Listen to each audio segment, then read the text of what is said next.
Plus 2 is proud to bring you the 2+2 Pokercast, presented by the PokerStars VIP Club. Now here they are, some of my friends. They're really rich, really successful. They make the best podcast, amazing, beautiful podcast. They make the hugest, best poker podcast. Other people from China want to come and steal their intros, classy intros. We will build a firewall to keep them out. And who's going to pay for the firewall? The Poker News Podcast. Now here they are, your next presidents of the 2+2 states of America, Adam and Terrence. Welcome everybody to the 2+2 Pokercast, presented by the PokerStars VIP Club. Pokercast 406. It is April 19th. 2016. Joining me in studio here is Roscoe P. Coltrane. Wasakana. Joining us from South Orange County, Terrence Chan and Gavin Griffin. Terrence, you made it back. You're staying at Gavin's place? Yeah, absolutely. Our flight from the Cook Islands routed through LAX. You basically, and to get to anywhere on this continent, you go to LAX. And of course, I want to visit one of my best friends in the world, Mr. Gavin Griffin, and stay at his house, which has now turned into a children's playroom. When I've been here in the past, and it used to be a place where I could wake up early and play online poker, and then maybe go to the gym, and then Gavin might wake up later and go play some live poker, and his wife Amy would go to work, and now it is a place where exactly what happens. Mostly I chase two kids around and then crash in the afternoon, hopefully for a little while, and then chase them around some more. So we're actually interrupting Gavin's nap time technically. The kids are having a nap. We successfully managed to navigate this with a little assistance from my girlfriend who's playing babysitter for as long as we've got Gavin, but we're interrupting your nap time. Yeah, but Gavin, that's all right. Welcome back to the show. It's been a while. The Pokercast. Yeah, thanks a lot for joining us. I remember back when my kids were napping. First of all, that was the best time because they actually took naps. But I was so tired, I'd just curl up with them and nap myself. It would be perfect. But we'll get into some of that poker father type stuff, how it changes your approach to playing poker for a living. We'll get into that a little bit later. We got a few things to touch on. Hopefully Gavin can jump in when he's got something to add. But Terrence, you were in the Cook Islands. You mentioned it. Give us the quick trip report. I know I mean that Atataki place is the one place I wanted to go to when I was in the Cook Islands. Didn't manage to get there as I was busto. But give us a quick trip report of the Cooks. Get your board shorts out of here, you fucking pansy. I got one question for you, Adam. Are you fond of mosquitoes? Or actually, I guess more accurately, are mosquitoes fond of you? They are fond of me, yeah. Oh, okay. Fat so guys, you probably they love fat might have guys. saved yourself a little trouble. Atataki is beautiful. Yeah. It is impossibly blue and turquoise. Like pictures that are on my phone look like they've been photoshopped, even though I know that they haven't. But man, we got roasted alive by mosquitoes. It's an interesting place. So we went to 3 of the Cook Islands, Rarotonga, which, as you know, is the biggest one, quote unquote. It's got 2,000 people on it, and I think it's about 30 kilometers or 20 miles around. It's got one road, and you just drive around 30 kilometers. So it takes you what at the motorcycle speeds there, it actually takes quite a while. Ben says driving like over an hour, and then Aitutaki, which this population maybe 500, but it has a lot of tourism because it's got that beautiful turquoise lagoon. We got sunburnt like crazy, and for those who know what I look like, I don't get sunburned very easily. I'm a pretty dark guy, and I got sunburned after trying to do paddleboarding for way too many hours. And then we went to Mitiara, which is an extremely small island, population about I think 108. And yeah, anytime you start getting exact counts, that's when you know in a small place. Almost no internet. I corresponded with you and Ross a little bit. Yeah. Just basically, I would pay like $10 and then jump online for like 20 minutes and then sign off real quick, check email and all that kind of stuff. But it was really amazing. I've lived my whole life in cities. I grew up in Vancouver. I moved to San Jose, Costa Rica. I bounced around here and there, Vegas. And obviously I spend most of my time in Hong Kong, which is like 8 million people packed into a phone booth. And to be in a town where, first of all, we were the only tourists. Like, we were the first tourists of the year. We're the first people from another country that a lot of people had ever seen. And, just going through town and people would just be waving at you and saying hi and just walk up to you and ask you your story. It's a unique thing to me. It was cool. I mean, it was cool. Yeah, it was a lot of fun, but I'm happy to be back in civilization. We land at the airport, jump in the rental car.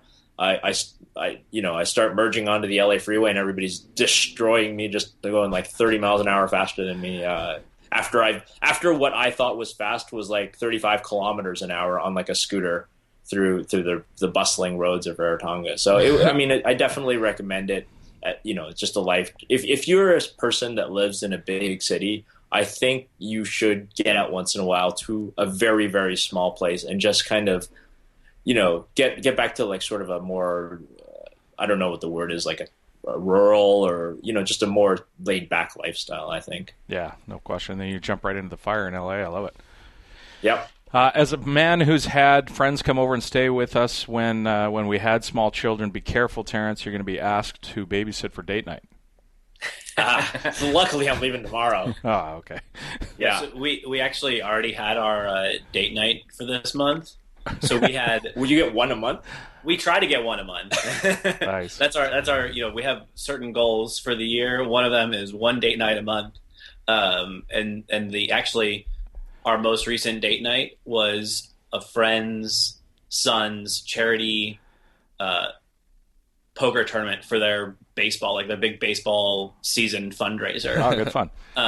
So I found out after they invited us to come to this thing, that first place in the tournament Poker lessons from Gavin.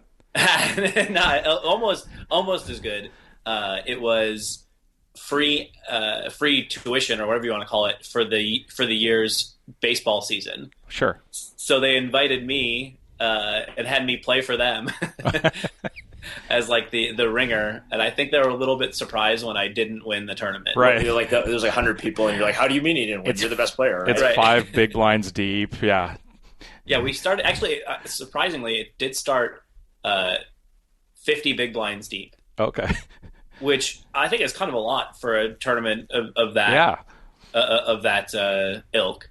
But by the time I busted, so we started with stacks of 500. By the time I busted an hour and 20 minutes in, the big blind was 800. I've seen the opposite too. I've seen like when people who don't know how to run a tournament like try to run a for fun tournament, they make it way too slow. Yeah. And then like you're just like doing the math in your head like we could be here until 7 a.m. guys. And then all of a sudden now the blinds are tripling like every level, like every orbit, It's just like bad overcompensation. Gav, did you rock the World Series of Poker bracelet? I did not. No. When's the last time you wore that? Yeah. The last time I got it out of its box was to take a picture of me putting it around my dog's neck. Like Tony G, yeah. So it gets moved around. I guess I had it in my underwear drawer for about 5 years. And then when we did some cleaning up and rearranging of the house, my wife decided to put it on a bookshelf.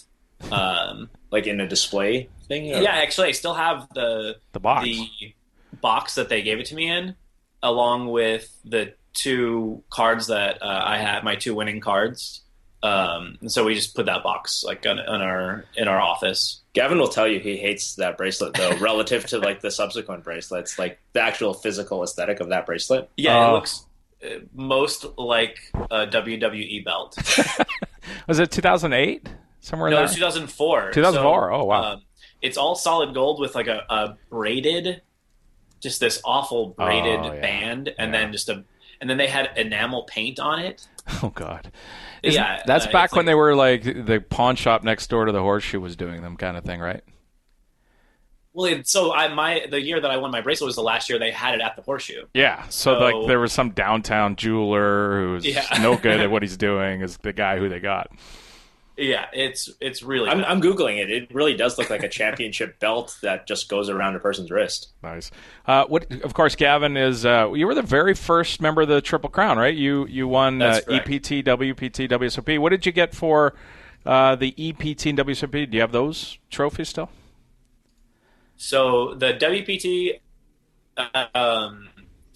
retroactively gave us all white gold Tiffany bracelets. they didn't have them like when we had won them. And I think they since stopped doing that.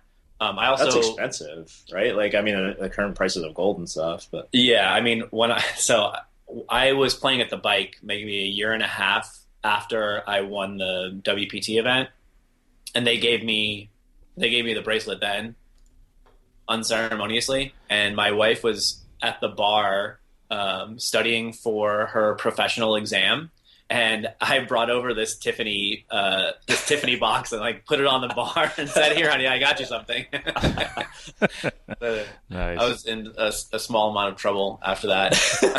Still got married somehow. Yeah. So then the EPT, they have these big. When I won it, at least, they had this huge crystal like trophy, and they sent it to me from the Isle of Man, I guess, and the box arrives at my house, and I had been telling them I didn't really want it because what am I going to do with this thing? It's like 3 feet tall.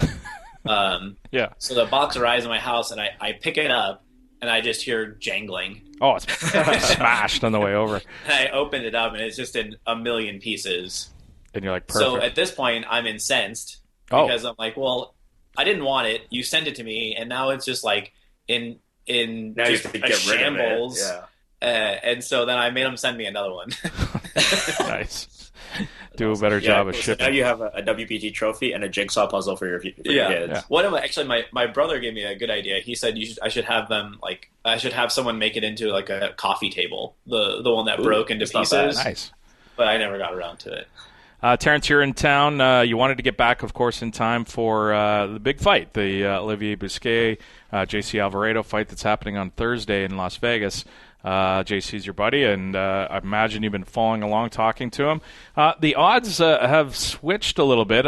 When the fight was first announced, they'd worked out a bet amongst themselves, and JC was, I believe, a 140 favorite. Is that right, Terrence? I think he's 125. Oh, 125 to start? Yeah, he's laying 150 to win 120, or laying 150 to win 120, which I think comes up to minus 125.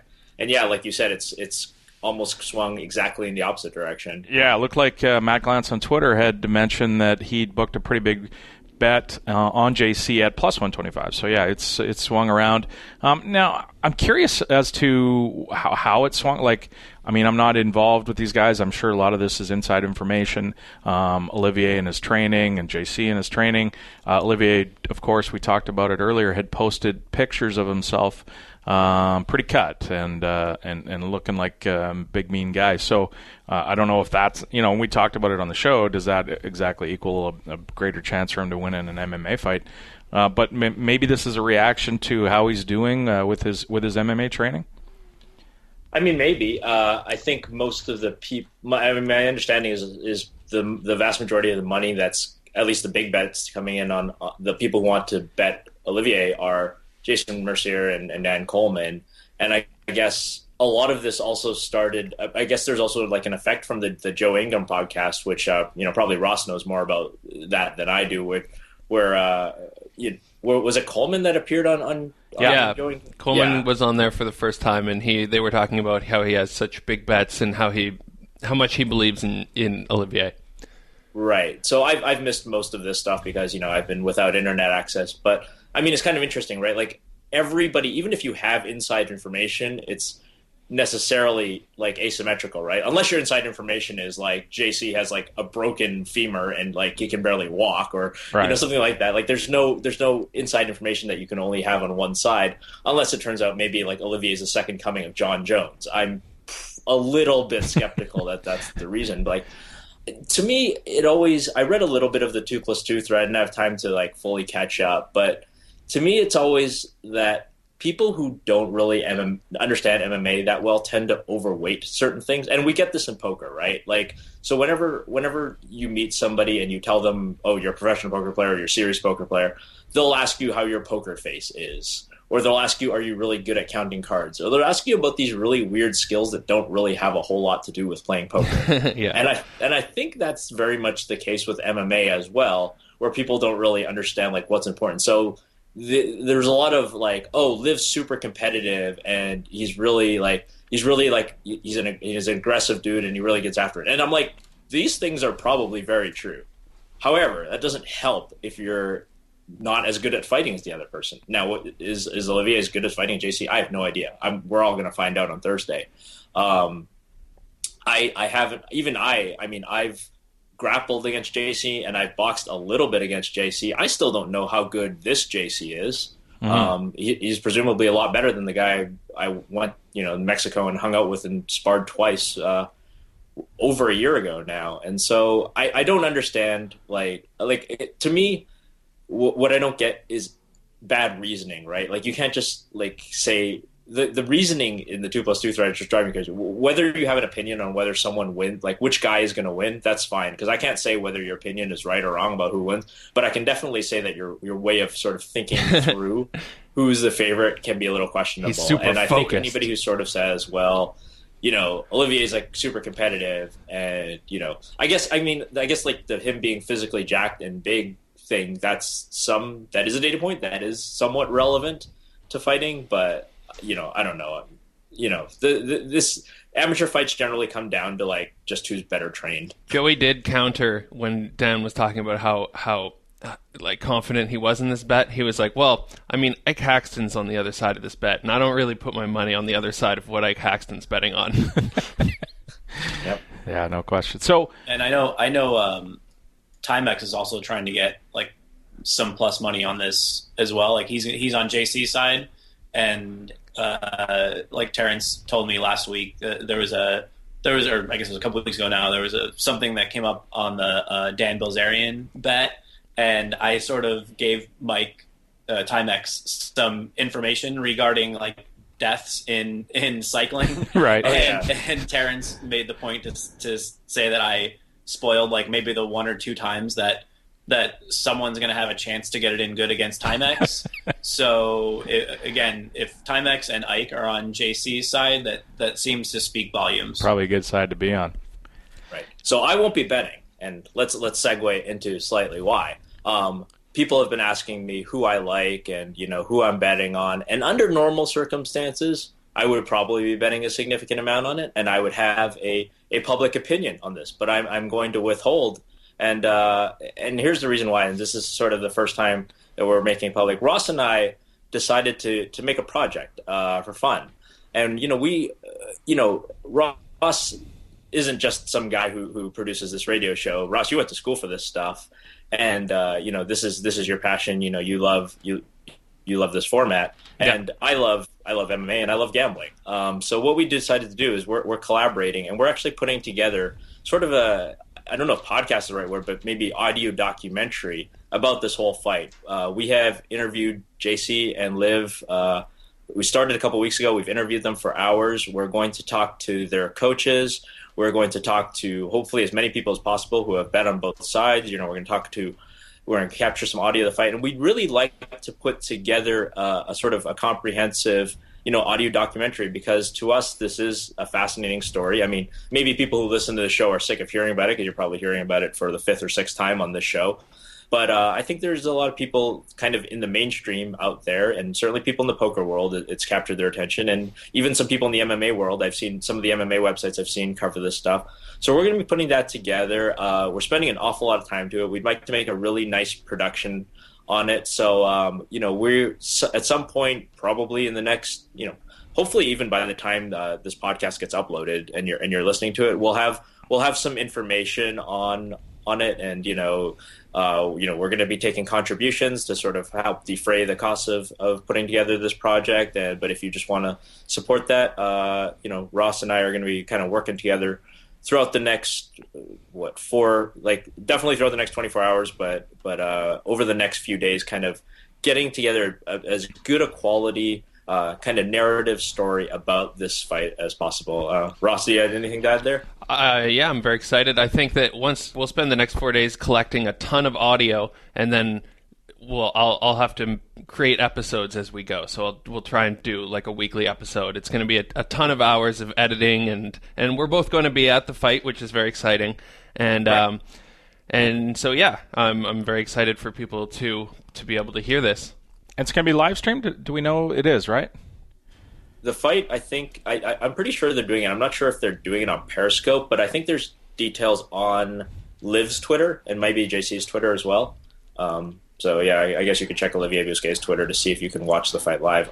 Or there will be something. Somebody will make it happen, even if it's just with a cell phone. Or you can just ask Kevmath. Yeah, you could ask Kevmath. Is there a live stream? Where's the live stream? One quick thing about the forum before we move on. So the World Series of Poker Fantasy League we talked about, $20 entry. And only one entry. We're not doing multiple entries. It is alive. There's a lot of interest if you want to follow along with the World Series. They have a sweat going. It's a $20 pool to jump into. So head on over to our forum, sign up. And so we're trying to figure out the payments right now. I've set up my PayPal. And Terrence, were you going to deal with the Stars side? Is that okay? Sure. If people want to send to unassigned on Stars, then I will keep a spreadsheet and I'll ship it off to you every so often. Okay. Yeah, I'll post in the thread with my my PayPal information. I've been talking to Xander Biscuits a little bit. Been kind of busy, but we'll try and get it in there before. What's the first day of the World Series? A few weeks? End of May. Yeah. So, yeah, about 5 weeks. Okay. Yeah, well, we'll get that set up, and hopefully we get a ton of entries, and it'll be a big pool. Indeed. So we're going to have, next week, we're going to have Brian Rast. He's going to be on the show. And last year, if you guys remember, we did sort of what was it, Terrence? Maybe a 4 or 5 part series on getting ready for the World Series of Poker. We did things like accommodation, food, and so people were asking about that again this year, if we can cover some different stuff. So we're going to talk to Brian Rast about cash games and how he prepares for the World Series of Poker next week, as well as some of the... He's involved with a prop bet right now. He couldn't do the show this week because he's doing a 48-hour prop bet of some sort that he would tell us about on the show next week, he said. So that'll be interesting. And we'll get some insight from Brian. And in the following weeks... Hopefully he's still alive to do the interview, because if he's just going to name a mysterious 48-hour prop bet without providing you any details, there's a decent chance, a non-zero chance it could cause death or hospitalization, right? Right. So you can tell that it's the lead up to the World Series, because everybody's getting all their ridiculous prop bets in now. These things never happen in August because can't do them. Musto by then. Yeah, that's right. And busy too. So we'll get to that next week. Looking forward to that. So let's get into it with Gavin. Gav, we talked a bit about off the top of the show there about being a father and being a poker player. I want to dive into that because it's something that I went through and see how it's going for you. So give us a rundown. You were an online poker player and switched to live a bunch of years ago, right? Poker player. Yeah, I mean, actually, I guess I started as a live player in games around Dallas and Fort Worth when I was going to school. Then played a little bit online, mostly still playing live, kind of switching back and forth for years. And then obviously after 2011, Black Friday, that kind of all fell apart. Obviously, and for a while I was sponsored by PokerStars. Sure. I was a member of Team PokerStars Pro, which kind of in the lead up to Black Friday, my sponsorship went away as well. So since then, I haven't played more than a Sunday on Bovada or ACR, maybe once or twice online, and play almost exclusively live. Probably 25 or 30 hours a week, something like that. Okay. And during the day, I'm a stay-at-home dad. My wife works, so I take care of the boys most days of the week. And I guess I sometimes miss online poker. I miss the convenience of it. Sure. But and I miss the much lower rake. California's. I live in California, and the minimum wage went from $8.50 to $10 an hour here last year sometime, and the casino's responses to having to pay each employee an extra $1.50 an hour was to raise the rake $1 per hand. That's how the math works, all right? 30 hands per hour. Yeah.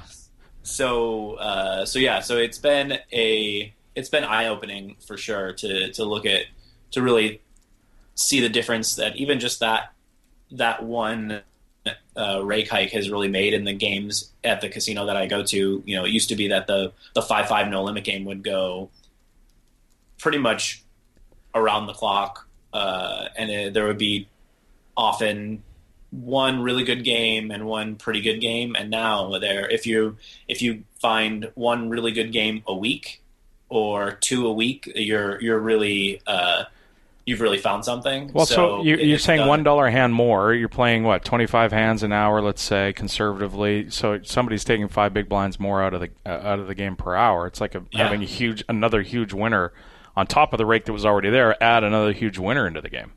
Right. Yeah. So it's already a $5 per hand plus a jackpot plus one jackpot dollar rake. And the way that California rake works is you're not allowed to change the rake based on the size of the pot. That's against the rules in California. So you can only have a set rake. So say, for instance, we're playing 5-5 no limit. I raise to 20. You call, you check, I bet the flop, and you fold. That $40 pot gets raked $6 at a full table. Yeah. And then if you say we checked it down to the river, they take another dollar on the river, so $7 out of that $40 pot. Wait, it's a $6? To be honest, the place that I play has the best rake in Southern California. That's the best rake in Southern California? Yeah. Wow. I was going to say, though, I mean, in fairness, there are probably a bunch of European listeners that we have. Of course, yeah. They're rolling their eyes, yeah. Well, we probably, we pay like €15 for every pot that's over whatever. But, I mean, for the United States, that's pretty... Well, not that it's, higher or lower than in other places, but it changes the makeup of the game really quickly. I think that's Gavin's point, right? Like, the games were cruising along, and then... it's sustainable. The game's the current environment was sustainable, and then you add this giant winner in the game, and now completely changes everything. Yeah, absolutely. What I've noticed really is that some of the people who were good to play with in the 5-5 game, now they're playing 2-3, where the rake is actually even worse. But still, they'd rather they're losing players they'd to rather begin with, lose so $400 at a pop in the 2-3 game as opposed to the 5-5 game has a $1,500 max buy-in, and a lot of people were buying in for $800 to $1,500 or something like that, and so they're losing more in those games by a larger factor, because the 2-3 game you can only buy in for 400, so 133 big blinds as opposed to up to 300 big blinds. So they found this 2-3 game, or maybe they're playing Limit Hold'em now, or Omaha High Low, or something like that, because they just couldn't sustain that extra losing, that extra push towards losing with the bigger rate. So I guess it seems like the sort of mid-limit, lower mid-limit games are raked atrociously, but you said because they can't adjust it for the size of the pot, if the game's much bigger, then it becomes a lot different. Yeah, so there's a regular 10-25 no limit game at the casino where I play, and that game seems to be very healthy. It used to be this kind of sleepy game that there was maybe a player pool of 30 or 40 people or something like that, and they'd play 2 days a week, and they'd get one game, maybe two on those games, those days that it played. Now I've seen a lot more people coming down from LA for those nights, or coming in from farther away even than LA to play. This is like 2 hours, right? That's like well over 2 hours. So. No, what time are you leaving? Yeah, right, LA. Yeah. Terrence was looking at his route to Las Vegas tonight, and we looked at different leaving times for him. Google has the functionality that he just showed me, where you can see about how long it should take depending on what time you leave, based on historically how much traffic there is at that time of day. And so leaving at 7 p.m. is like a solid hour and a half better than leaving at 4 p.m. And that's not even LA traffic. That's people who are leaving LA to go home from work. Right.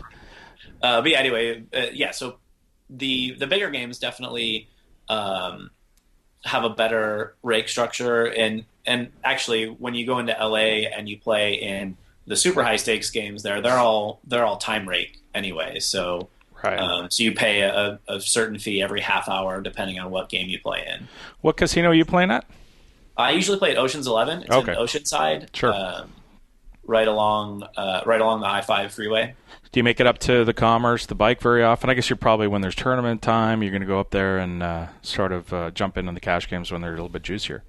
Yeah, so I usually play at Ocean's 11. That's my kind of cash game casino. And what are you like? What game are you playing there? Lately, I've been playing we play like an 8-game mix that's usually 20-40 or 30-60. Sometimes, like last night, we had to play 15-30 to get the game started. But usually the sort of like mid-limit mix game is what I've been playing since that 5-5 game is basically turned into a quagmire of good players and mediocre regs. So, but yeah, so when I go up to LA, it's almost exclusively for tournaments. So I'll go to Commerce for the LAPC, or the bike has this tournament format called a Quantum Reload. Sure.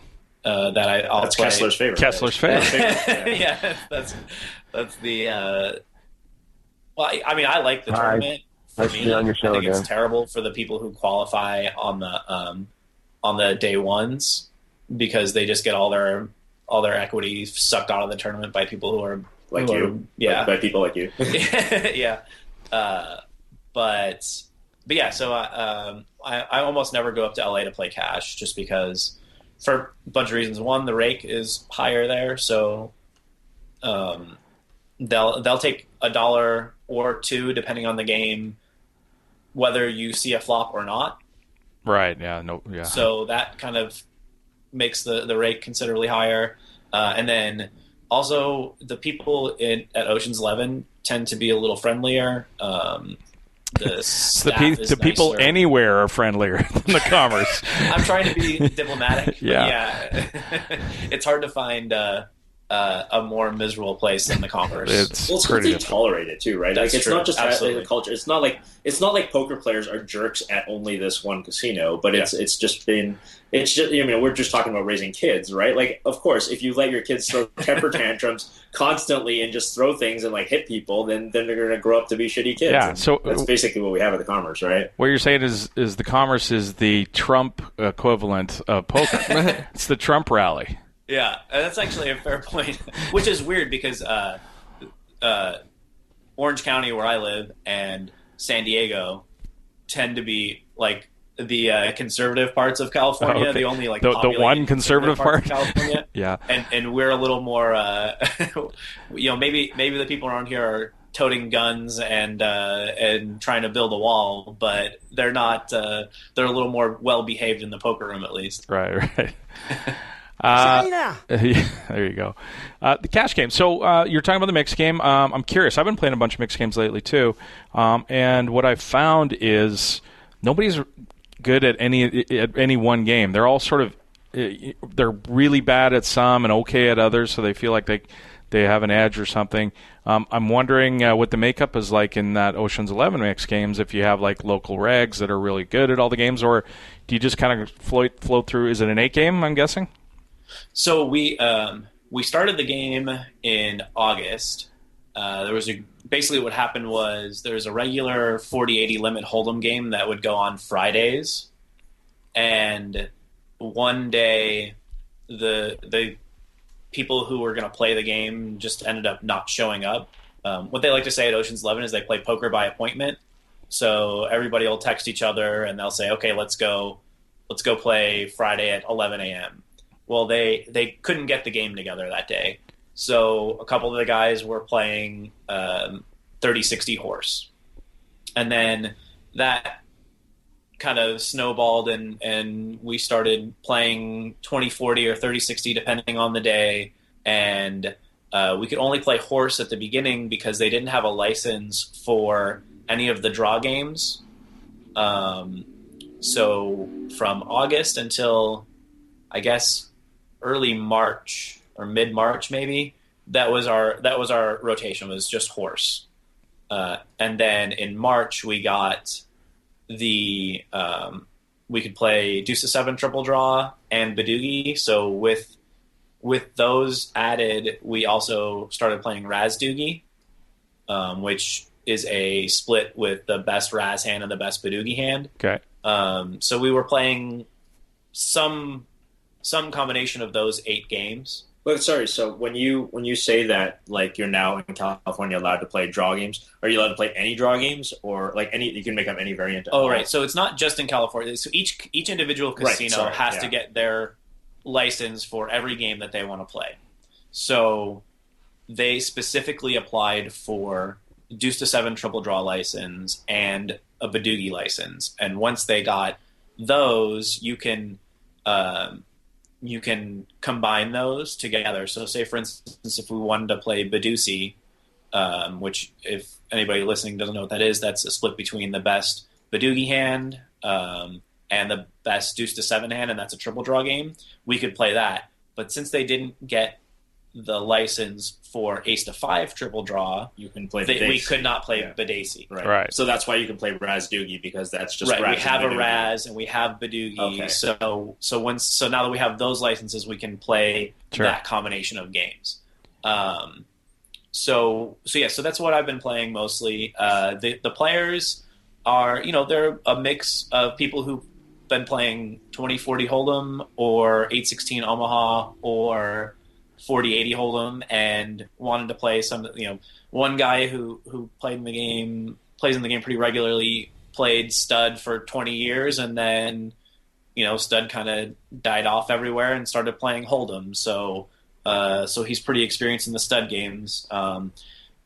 Nobody had really, besides myself and a couple other people, had really played any of the draw games until we started playing them. But they're all smart guys.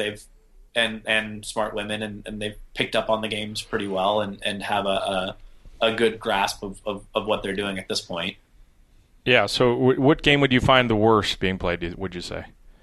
I'm sorry, what was that? What game do you find them playing the worst? Like, overall, what's the game that everybody plays the worst? Their weakest game. Yeah, I'd say at this point it's probably still either of the draw games, just because they're so new at them. So, people are open limping in Deuce to 7 triple draw and then drawing one card, or that's a pretty horrendous mistake. Like, that's not a small mistake. That's like something you see on the internet, then like all of a sudden the table fills. Right. Yeah, that's a fair point. I'm trying to be diplomatic. I don't know how many of them listen to the 2+2 Pokercast. Nobody listens to the show at all. 0 downloads. You're not good. That's the long drop. We got the long drop again. So one of the things I notice is a lot of the guys are staying away from the big bet games. So on Stars, when you play 8 game, you've got PLO and you got No Limit Hold'em, and the guys are grinding away for a couple big blinds for playing through 4 or 5 games or game rotations, and then they come up to No Limit Hold'em, and all of a sudden they can get their whole stack in. They seem to have a bit of trouble playing that game, it seems. Yeah, we've had a couple days where we've added PLO with a cap. Although I think they put the cap a little too high. Is it a buy-in? So they were playing 5-5 PLO with a 400 cap, and 400 seems pretty high in a 20-40 mix game. Yeah.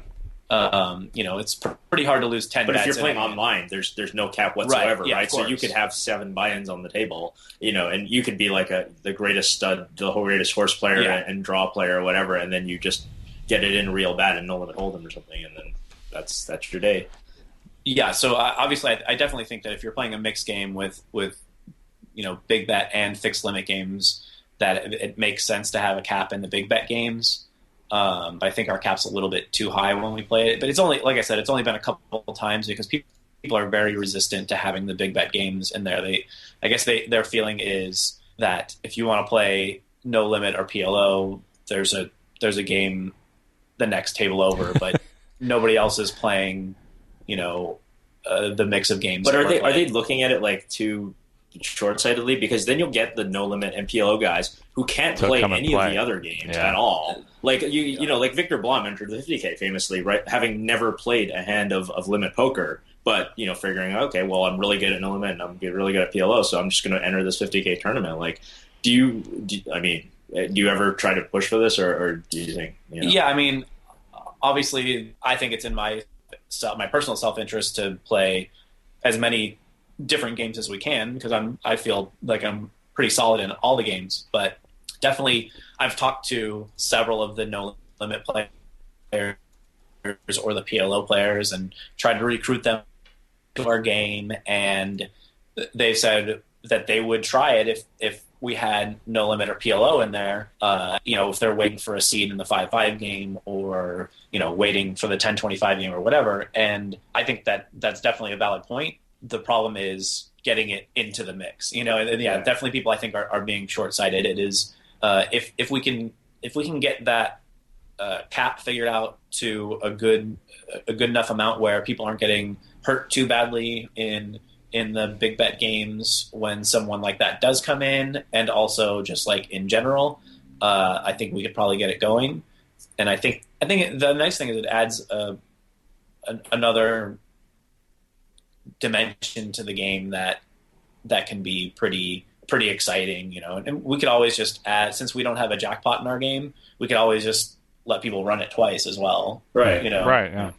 So that might be a pretty good idea to do as well. So like one of the restrictions on running it twice in, like, say the 5-5 No Limit game is that there's a bad beat jackpot. So once there's a bad beat jackpot involved, they get a little bit weird about what they're going to allow as far as running it twice, or you can't have certain types of chips on the table, or all kinds of weird. You can't have a napkin on the table. There's all this weird stuff that comes into play when you have a bad beat jackpot. So it would be something that I would be interested in for sure, for all kinds of reasons.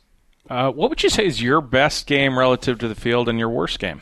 Surprisingly, I would say, considering present company and my former housemates, I would say my worst game relative to the field is Limit Hold'em.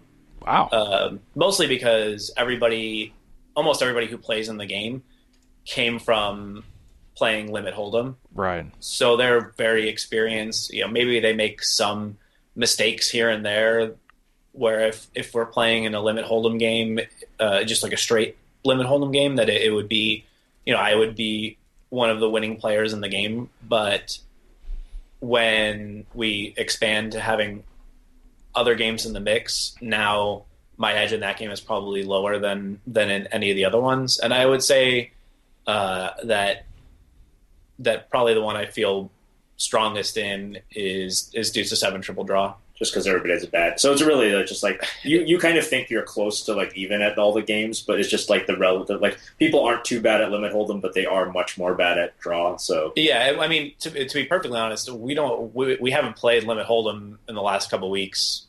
I think that kind of happens in mixed games. Yeah. Once you add draw games to the mix, Limit Hold'em and Stud High just kind of disappear eventually. I'm curious how you respond. I'm sure because these guys see that you're better than them in these games. Do they ask you for tips? How do you respond when somebody at the table asks you for a strategy? So the casino itself tends to be a little bit more of a casual poker atmosphere. So there's not a whole lot of strategy talk at the table, which is amazing because I hate strategy talk at the table. But I have had one person kind of come up to me and ask me, what do you think of my skills in relation to the player pool, and, what can I do to get better? And I gave him a couple, minor tips. I didn't go into great detail about the things that I think he could improve on, but I feel like I gave him enough of an answer that he felt like I wasn't just brushing him off, but also not so much of an answer that he's going to go home and study his ass off and be better than me in a week. Well, you can go read your card player columns, right? You're still writing for card player. I noticed you're still enjoying that. Yeah. It occasionally gets hard to find a couple hours to write an article in a week, but I definitely especially like it around this time, like leading up to the World Series, because I like to. I get a lot of people asking me, what should I do at the World Series? Should I play? What events should I play? And that gives me a lot of good fodder for articles. Then once you get to like the end of the year and I'm like trying to figure out if I can make some Omaha hand into an article or whatever, it gets a little bit tedious. But yeah, it's a great.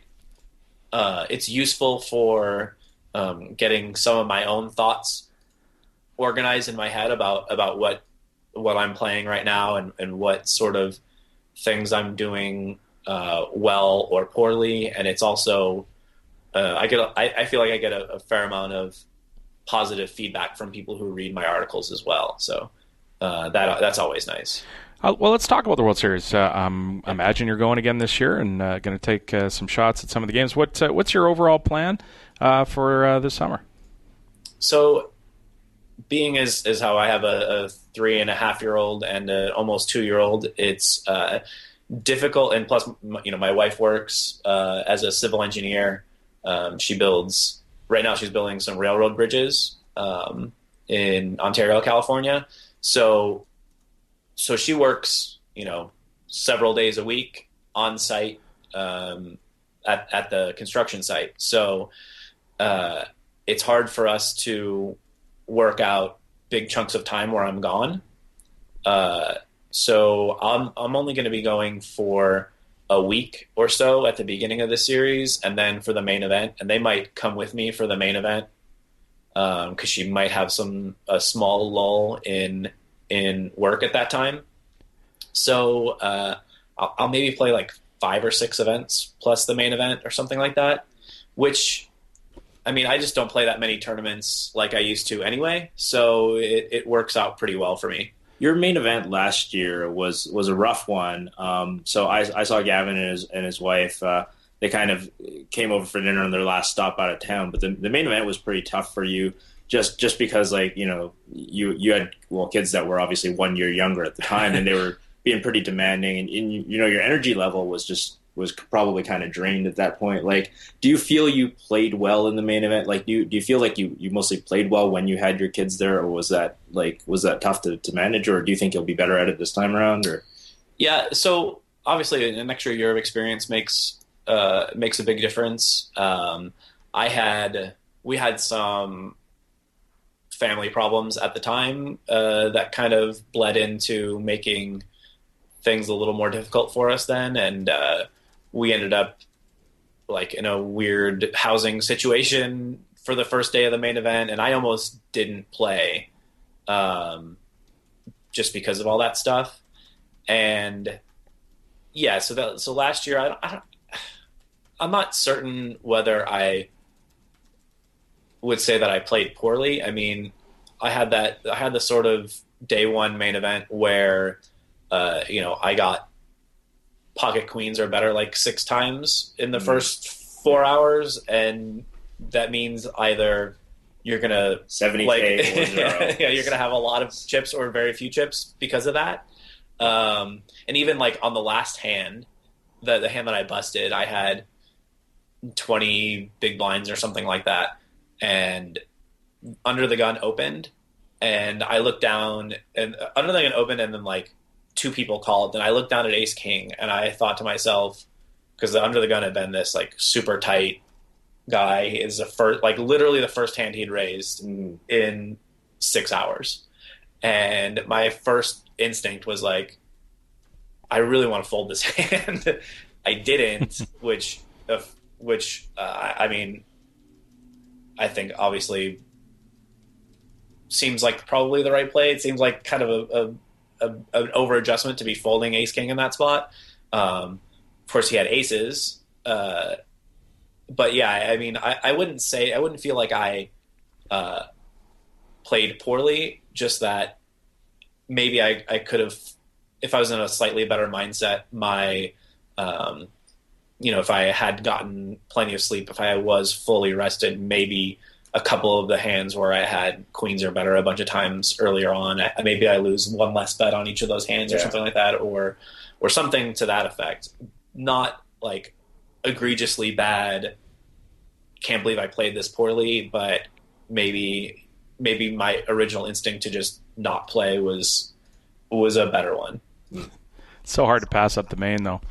I know it is. And of course, like, I didn't pass up the main. I decided to play, and like the three guys to my left were all like super good, and it was like like my table was mediocre at best, you know. So if I had gotten some like dream table, like the stories I was hearing about Daniel Negreanu's table on day one last year. Daniel Negreanu, the youngest guy at his table. Yeah, that right. So like if I had gotten that kind of table, then maybe the story is a little bit different. But you know, there's so much to your starting table that it's hard to judge each year by that. You know. Yeah, it's the variance of where you start is huge, no question.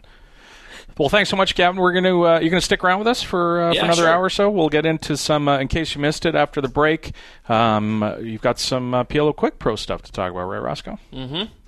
PLOQuickPro.com is the #1 training site for PLO players. It is the only site that has an entire suite of PLO courses designed by WSOP bracelet winner John Beaupre and 2015 5K PLO Scoop winner Alien Slayer. Over the past few years, they've successfully taught more than 1,000 players, maybe more than 2,000 now that they've been on the Pokercast, how to master the fundamentals, increase their win rate, and move up in stakes for good.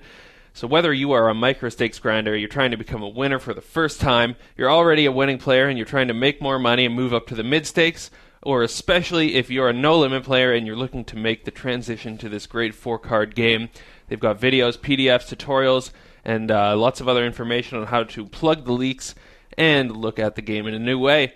So if you'd like to learn the guaranteed fastest way to master the fundamentals, increase your win rate, and move up in stakes for good, visit PLOQuickPro.com/PokerCast to get your very own personalized PLO curriculum. Nice. There it is. The PLOQuickPro.com discussion. We're going to talk. We're going to do some Ross report in the third segment as well. I am moving up in stakes. We'll get some PLO. So you're running hot. Thanks to PLO Quick Pro. There we go. So it's all skill, bro. Come on after the break. You're listening to the 2+2 Pokercast presented by the PokerStars VIP Club. More right after this. At blinds 120K, 240K, it's folded to me in the cutoff, and I raise ace-king off to 480,000 with a stack of 14.6 million. Button folds, and the small blind 3-bets to 1.25 million with an effective stack of 8.9 million. I've played with the guy some in previous days. I felt he wouldn't flat call many hands from the small blind and was capable of getting out of line pre-flop. I 4-bet to 2.15 million with the intention to call his shove. He went all in, I quickly called, and he also had ace-king off. The flop came down with 3 clubs. I had the king club, but he had the ace of club. The turn was another club, and I doubled him up. Team Pro Online's Marc-Andre French Dog Ladouceur is a Supernova VIP. This is the 2+2 Pokercast, presented by the PokerStars VIP Club. Okay, people, most of the kittens have perished. There are a few left you can save, though, and here's how to do it. Get involved with the Pokercast by emailing your questions, suggestions for the show, or even record a sound clip. Adam will be using the best ones on the air. Well, let's face it, probably the worst ones as well. I can see you there at your computer. Send an email right now. Totally disagree with one of Adam's takes last week? Send an email. Love last week's interview? Email. Want to know how much cash Adam has on him right now? Email. Pokercast@2plus2.com is the address. Ship the funny to Adam today.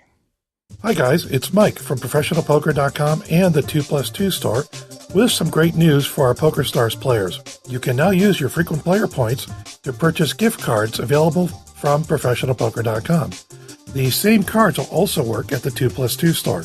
The gift cards come in increments of $25 and $50, and you can apply multiple gift cards per order. So now you can get the books, videos, and ebooks from all the major publishers using just your FPPs. So check out the gift card section of the PokerStars FPP store and pick up the poker training material you've had your eye on for a while at the 2+2 store and ProfessionalPoker.com.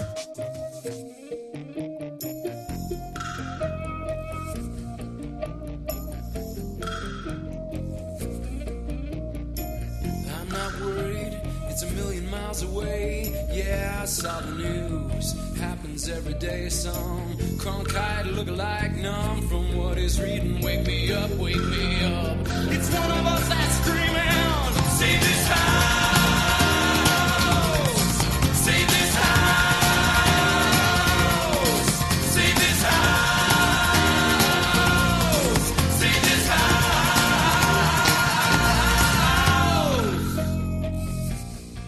Welcome back to the 2+2 Pokercast, presented by the PokerStars VIP Club. All right, so let's get to some in case you missed it. How did he miss the open goal? 6 by 4, and he comes up 0. Oh, no! Oh, yes! He missed it! He's missed it! How on earth did he miss that? In case you missed it, lots of Global Poker League discussion this week. The first 2 weeks, I believe, have kicked off. We didn't do a show last week. So in the meantime, between our last two shows, they've squeezed in a couple of weeks of matches. But not only that, we talked about on the last show, we talked about we talked about the LA Sunset not having, Terrence, you remember this, right? We were saying that the LA Sunset hadn't picked their second wild card.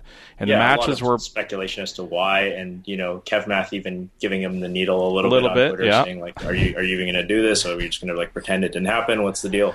What's the deal, Maria? Right, and get your stuff together." It turns out they were busy behind the scenes in negotiations to land the GPL's first celebrity player.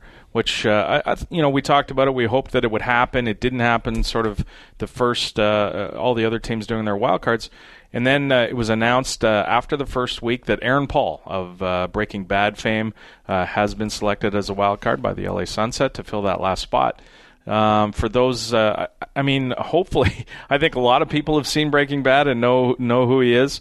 But if even that, he's branched out into movies now. I don't know if you guys go to movies much. I know Gavin probably doesn't with two small kids, but there's a movie. No, he's told me all about Frozen. Of course, yeah. He's got those ones Patrol. down. There you go. He sees a lot of movies. Recently, there's a movie, Eye in the Sky, with Helen Mirren starring in it. It was a great movie, actually, and Aaron Paul was one of the leads as well. So he's branched out from his HBO television stuff into movies. Interesting and exciting, I think, for the GPL to land somebody like Aaron Paul. A bold move. We don't know how good of a poker player he is. We did notice that he did play the main event last year. He doesn't have any results on the Hendon Mob, so I don't know how much he plays. Hasn't had a ton of tournament success. Maybe he's a cash game player, not sure. But I really like the move, Terrence. Yeah, I would be interested to see like what contract and what deal he has, right? I don't know if that's ever going to come out, like whether we'll ever know, but it's clearly not the same standard, deal the rest of the guys that the GPL have going on. It'll be interesting to see how many events he plays, whether he plays all of them, but yeah, we'll see how it shakes out. Of course, it's only appropriate that the only like legit crossover celebrity would play for the LA team, right? I think it would have been a huge miss if the LA Sunset team did not have some sort of poker playing celebrity, whether it be obviously who they end up with is Aaron Paul or James Woods or I don't know. There's all kinds of like you were going to get Toby Maguire, but Ray Romano possibly, that would be like an outside shot. Yeah. So if you had told me that LA was going to have a GPL team and not have some sort of poker playing celebrity on it, I would have been very surprised. That's a miss. Yeah, I guess it's tough, with the celebrities, sort of how they look at it now, given we've had the scandal of Molly's game or whatever you want to call it, where, some people were painted in a bad light for playing poker. Maybe they think it affects their career or how that happens. But, and it's tough for the celebrity to get thrown into the GPL because here he is. He's got to play a bunch of heads-up matches against the best players in the world nonstop, right? And he's got to play in a six-max game against the best. Like, he's almost drawing dead to begin with. Like, if he wins an event at all anywhere down the line, or a match at all anywhere down the line, it's almost got to be like a victory. Now, I know the heads-up ones aren't, super deep or anything, but I'm thinking more of the six-max matches. He's got to be 20-1 to win a six-max match. No, they can't be that deep to make him 21. Like if he's kind of competent, he should be able to have like half of his equity or something like that. I'm not sure he is. Though, you know what I mean? Like, well, I remember maybe it was 2 years ago or 3 years ago. I remember seeing a thread on 2+2 and kind of seeing him around myself, but he was just like prowling the Rio, just watching people play poker. So he definitely has an appetite for the game. Because if you can just go and watch the World Series of Poker like live, you're a better man than I. Then you've got, you want to play, like you want to be a part of that. You're serious. That scene. So at the very least, it seems like he'll have a good passion for the GPL and really be into poker and hopefully promoting it and being an advocate for the game, as opposed to someone like who Terrence mentioned, Tobey Maguire, who kind of now seems to stray away from the poker spotlight because of all the kind of bad press and bad things that have been shown on him because of it. And I really hope that he can be, our good mainstream ambassador. Yeah, our ambassador is a good way to put that. Yeah, I think it's going to be worse for him when Molly's Game comes out, right? The book is being made into a movie, and if you guys remember back to the story that was in Molly's Game about Toby, he's a first class jerk. Like he treated the person who's hosting the game like shit. And if that gets written into the movie, it's going to be worse for him. I wonder how they're going to treat that though, because it's going to be hard for them to have a script that is very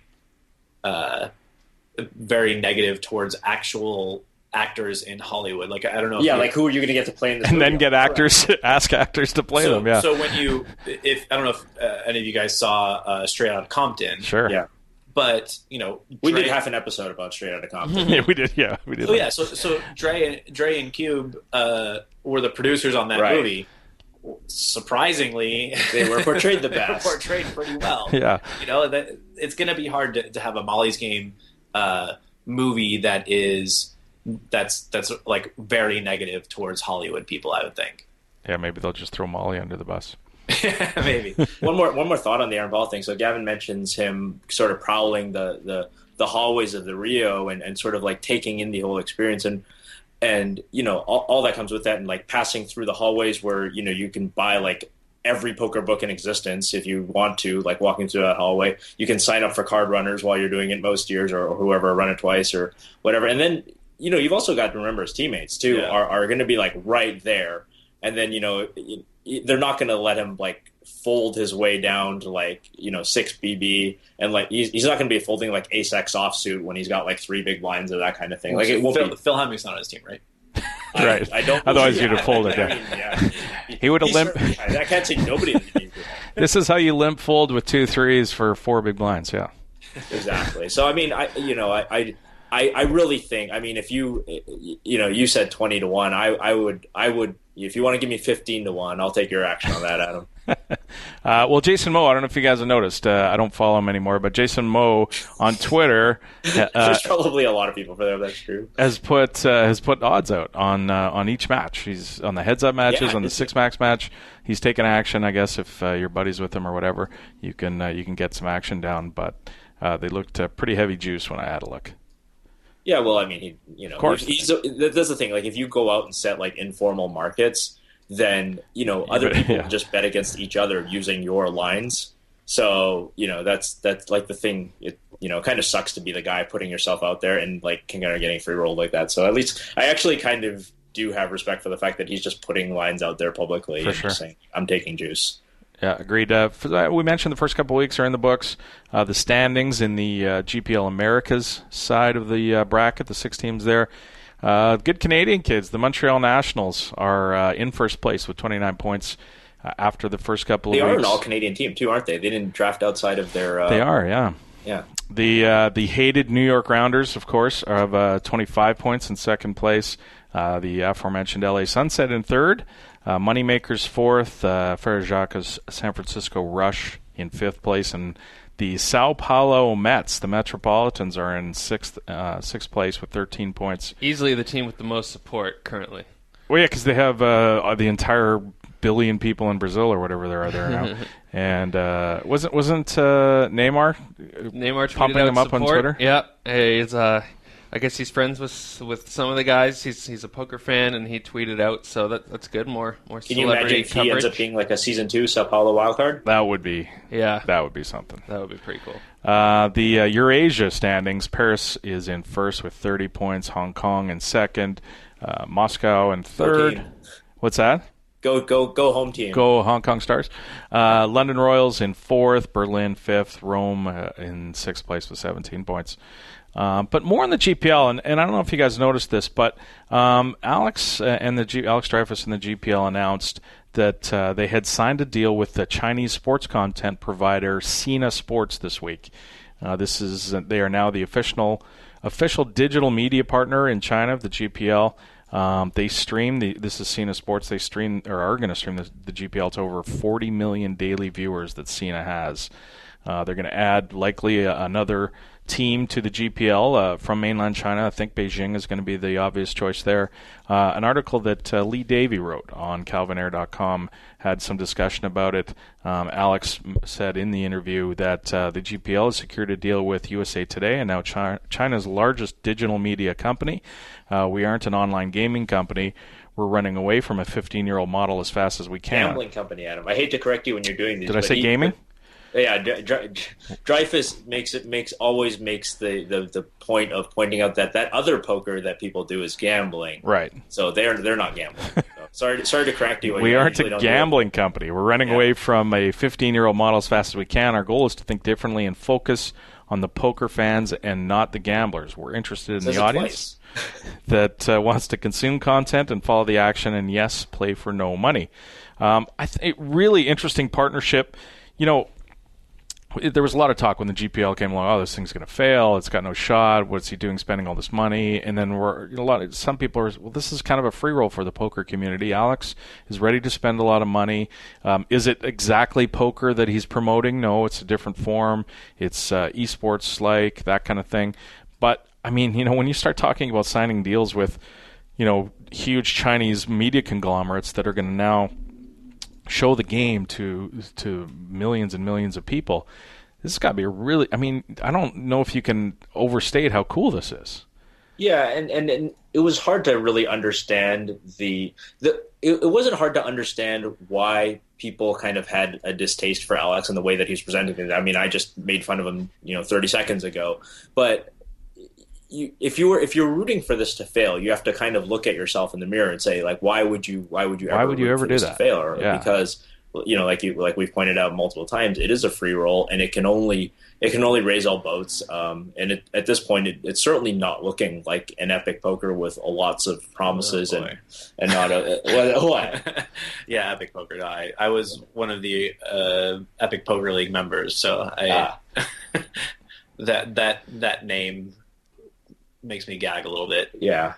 No, so I mean, we're clearly beyond that. Like he's establishing some legitimacy. It's still got a lot of work cut out for him. I mean, signing a deal is one thing, but actually creating traction for the product, it's people. But early reviews are all good, and the players are having fun, and people are watching the thing on Twitch, and you have to be rooting for him at this point, even if you don't like the comments that he makes all the time. Yeah, and I mean, the thing is that the quote-unquote esports community is booming right now. Right. It's on, they're putting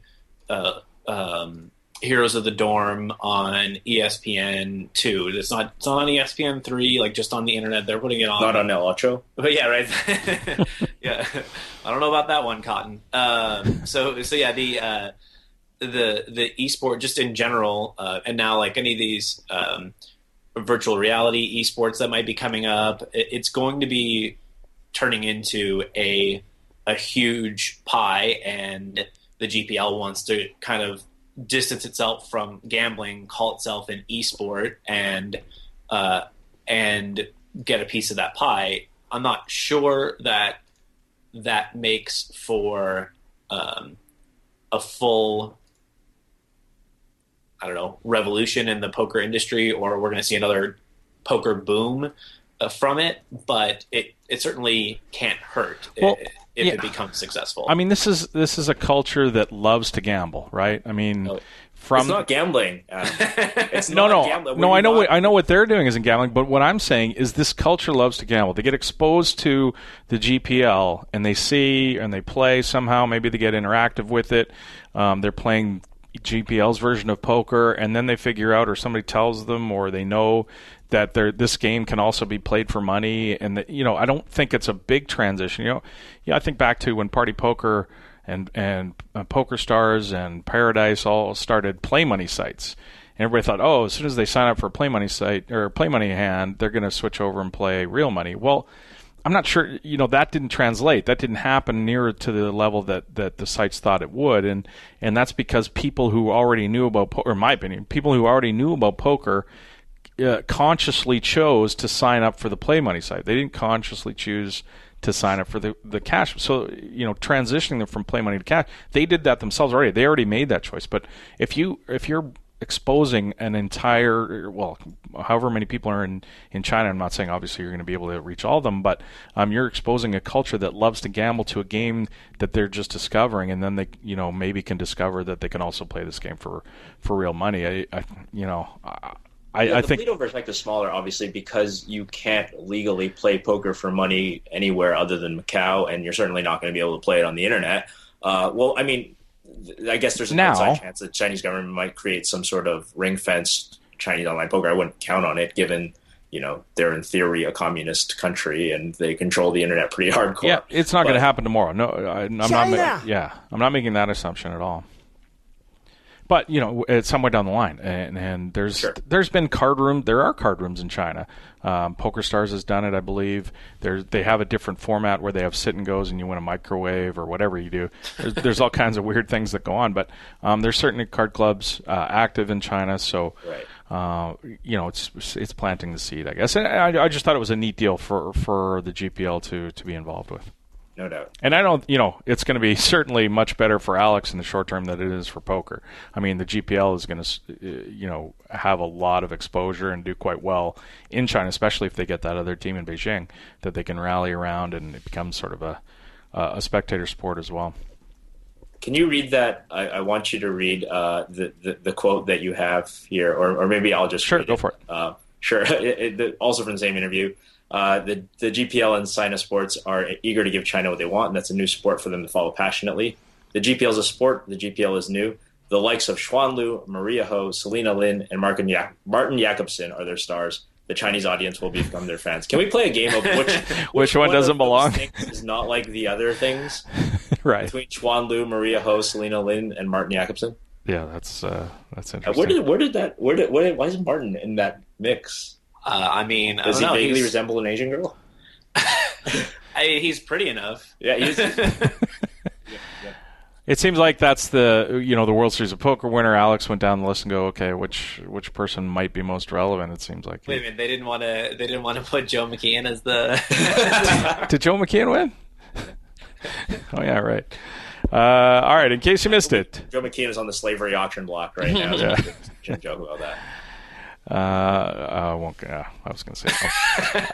In case you missed it, Doug Polk sets a new record for the biggest tournament win on a Twitch stream with a $170,000 win in the Mountain Series of MTTs on PokerStars. He won the Kilimanjaro event for $170,000, which he's finally proved that he's good at poker. Yeah, it took him to take to Twitch to prove it.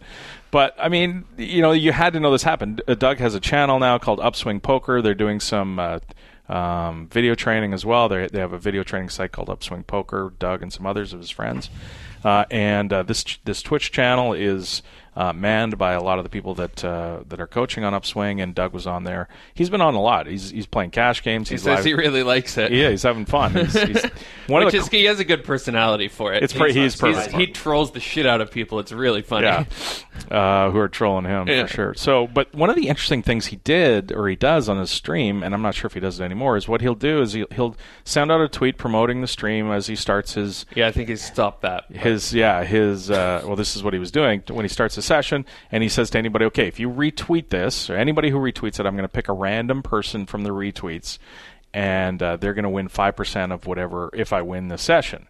So he had a couple sessions where he was winning, $25,000, and people were getting like $500. So they were picking random winners. Pretty cool. I'm not sure if he did it with this one that he won $170,000 on. I wasn't watching that stream, but you had to know, Terrence, when Doug started twitching a lot of his sessions that he was going to make some noise. Yeah, but this was a statistical tie. Yeah, exactly. No, you have to love Doug doing it. So if you want to check out his stream, head on over to Upswing Poker. It's Upswing Poker, right? Upswing Poker is the channel. Yeah, it's mostly TV. him and Ryan Fee, his friend, and they're making training videos. I think their demographic is going to be micro stakes players, so it's good. Perfect. In case you missed it, the makers or the owners of High Times Magazine, this is the pot magazine that's been going for years, they've acquired a gaming license in Las Vegas. And some are saying that maybe now there's going to be a casino, because they're actively trying to find a casino to have a High Times casino. Well, I remember when we had Leo Wolport on, he was talking about fighting for medical marijuana laws in Nevada. Right. So maybe he had a part in, getting High Times Leo's in there onto the strip. Now, how can this would be like a pot themed hotel where you can go in, but there's smoking laws and stuff, so I guess you couldn't smoke. Yeah, I you think could have Nevada's brownies, pretty strong on their the drug cookies, laws. you could do the vape. Can you vape in, I don't know, are you allowed to vape in casinos in Vegas? I don't even know. Anybody know? Not weed. Well, you're still allowed to smoke on the gaming floor. Yeah, you can smoke cigarettes, so you can vape. Oh, right, nicotine, yeah. Why am I thinking that you can't smoke? I'm California. Yeah, I'm thinking California, Vancouver here. Hey, listen, in California, we have outdoor malls where you can't vape. Are you serious? Oh, yeah. Seriously? There's a mall in Irvine, which is kind of central Orange County. It's called the Irvine Spectrum, and it's a all outdoor mall. So, if you've ever driven along the 405 and seen the big Ferris wheel in Orange County, that's that mall. And okay. There's signs posted everywhere that say vaping not allowed. Wow. But having a casino in Las Vegas where everybody's just high as hell, it would be hilarious. Yeah, the jokes kind of write themselves at that point. Imagine their hold. Like their hold in their blackjack games would just be astronomical. So I'm wondering though, are they actually looking to have a casino, or they're going to have a dispensary with some machines? Slot machines, like a 7-Eleven with slot. Maybe that's it. I don't know. I mean, they're getting weed themed slot machines. I don't know. Yeah, it seems like you look at the average person who's on a slot machine, and they look pretty hypnotized to begin with, right? Is it going to change? You can do some cool, a lot of slot machines have come a long way. They're not really just like reels anymore. They've got like fancy displays, and there's lots of fun stuff. You could get somebody there for. Actually, this is really brilliant. Now, the more I'm thinking about this, the more I would like these people to take people my just money. falling asleep at the slot machines constantly. Yeah, like there's just so much you can do with like light tricks and stuff like that. There's so much going on. But yeah, they're gonna have the skill based games. Like you have to be able to cut the weed, like take the buds off the weed and leave the seeds behind. Be bad. Yeah. Disaster. All right, in case you missed it, Connor Drynan, he of the losing with the pocket aces in the $1 million one drop against aces, he had a player grab his hand in a tournament to check his pulse in the middle of a decision that the guy was making. This is Connor describing it on Twitter. Player bets river. I shove. 2 minutes into the tanking, he grabs my forearm and says, "Let me feel your pulse." Big pot, never met him. Ruling ? There were further details that came out. The guy tanked after grabbing his wrist for a couple. Connor didn't do anything. The guy tanked for a couple hours, called Connor's bet, and Connor won the pot. But, there was a lot of discussion. Kessler, of course, threw a fit and thought it was the worst thing he's ever seen. But there's this week. The worst thing he's ever seen this week, yeah. So, I mean, I read the thread. There's a thread in MVG about it, and people are going, "Oh my God, charge him with assault!" And I'm thinking, "What the hell? People lost their minds." I didn't even post it on Twitter. I've had it happen to me a few times. People are joking. Like, first of all, when somebody grabs your wrist and says, "Can I feel your pulse?" They're not feeling your pulse. They're probably trying to get a reaction out of you to see what your reaction is going to be. They're also folding like 99. I feel like, which this guy didn't do. Interestingly, I agree with you. They usually are goofing around so they can fold, but this guy didn't. But they're not actually trying to find your pulse. They're just goofing around. Like it's the real world we live in, guys. Like, snap out of it. He's obviously like a fun rec player too, right? Like no serious pro does that. So like, I don't know. Like this is the biggest non-story that I can think of, really, right? So people were like, was there a poll or a 2+2 poll about this? Yeah, everybody wanted him sat. He's got to sit out 2 rounds. DQ the guy. Burn him at the cross. Like, wow, really? Like, what am I missing here? It just seems so like a non-story, like you guys were saying. I could see like a one-hand penalty, maybe. I mean, just for like touching someone without their consent. Yeah, like. I could see some minor penalty for that. But how many heartbeats does he have to sit out for? It's just nuts. Like, the whole song. You have to sit out the whole song, heartbeat. Right. Yeah, I'm listening to the song. All right. In case you missed it, there was a possible collusion story that happened at the Hollywood. Yeah, let's get to real, actual bad things people might be doing. This could be bad. The Hard Rock, the SHRPO, there was a satellite being run for the main event. There was 10 people left in this satellite. And there were 7 seats. It was actually for the high roller 25K. Oh, sorry, for the 25K. So there was 10 people left. There were 7 seats. 8th, I believe, got like 18K or something like that, and 9th and 10th got a ham sandwich. So they're down to 10. They go on a break, I guess, and one of the players has come back from the bathroom or wherever he was, and he sees poker player Mike Dentale, or Dentale, I'm not sure how to pronounce his name, and who's... Lily Coletto. Oh, sorry, Lily Coletto. Yeah, of course. Talking in the hallway, and then we go back in. They sit down, and I think it's the first. Anybody correct me? Gavin's got the details. So, Gavin, why don't you write it down? I read this thread. It was Jason Wheeler who posted the. Okay, it's Jason Wheeler. Yeah. The information. So basically, like the hand before, she had posted her big blind, and then there were 2 all-ins, and she folded, leaving herself with 5K, going to 3,000, 6,000 blinds with 1,000 ante. She'd be small blind for the 3. first hand back from break. Right. So she's posting a $1,000 chip ante to leave her with 4,000, and she has 3,000 posted in the small blind with 1,000 behind. The stacks are a couple people with 100K, including Mike Dentale, a bunch of people in the middle with like 40,000, and then a couple with 20,000, and then Lily with her 5,000 to start the hand, and then it goes from there. So Jason, he mentioned that he saw them talking before they came back from break. And Connor, I'm on the last story. Mike is in the big blind with the big stack. So I guess he kind of feels like, okay, I'm speculating. I'm the big stack in the big blind. We're close to getting to, deciding this tournament. Nobody is going to go after my big blind, likely, unless they have a giant hand. So most times it's going to get folded around to you. This is the speculation of Jason why they were talking up front. So what actually happens is everybody folds to Kitty. Lily. It's Lily, and she says, I'm all in, putting her last 1,000 in, and Mike snap folds his hand into the muck. And he actually verbalizes saying fold. Which I think he rarely does, apparently. Yeah, so he says fold and throws his hand into the muck. Lily throws her hand in the muck just as quick because she realizes what happened, I guess. She wants the hand to be over because Mike said fold right away, so she wins the pot.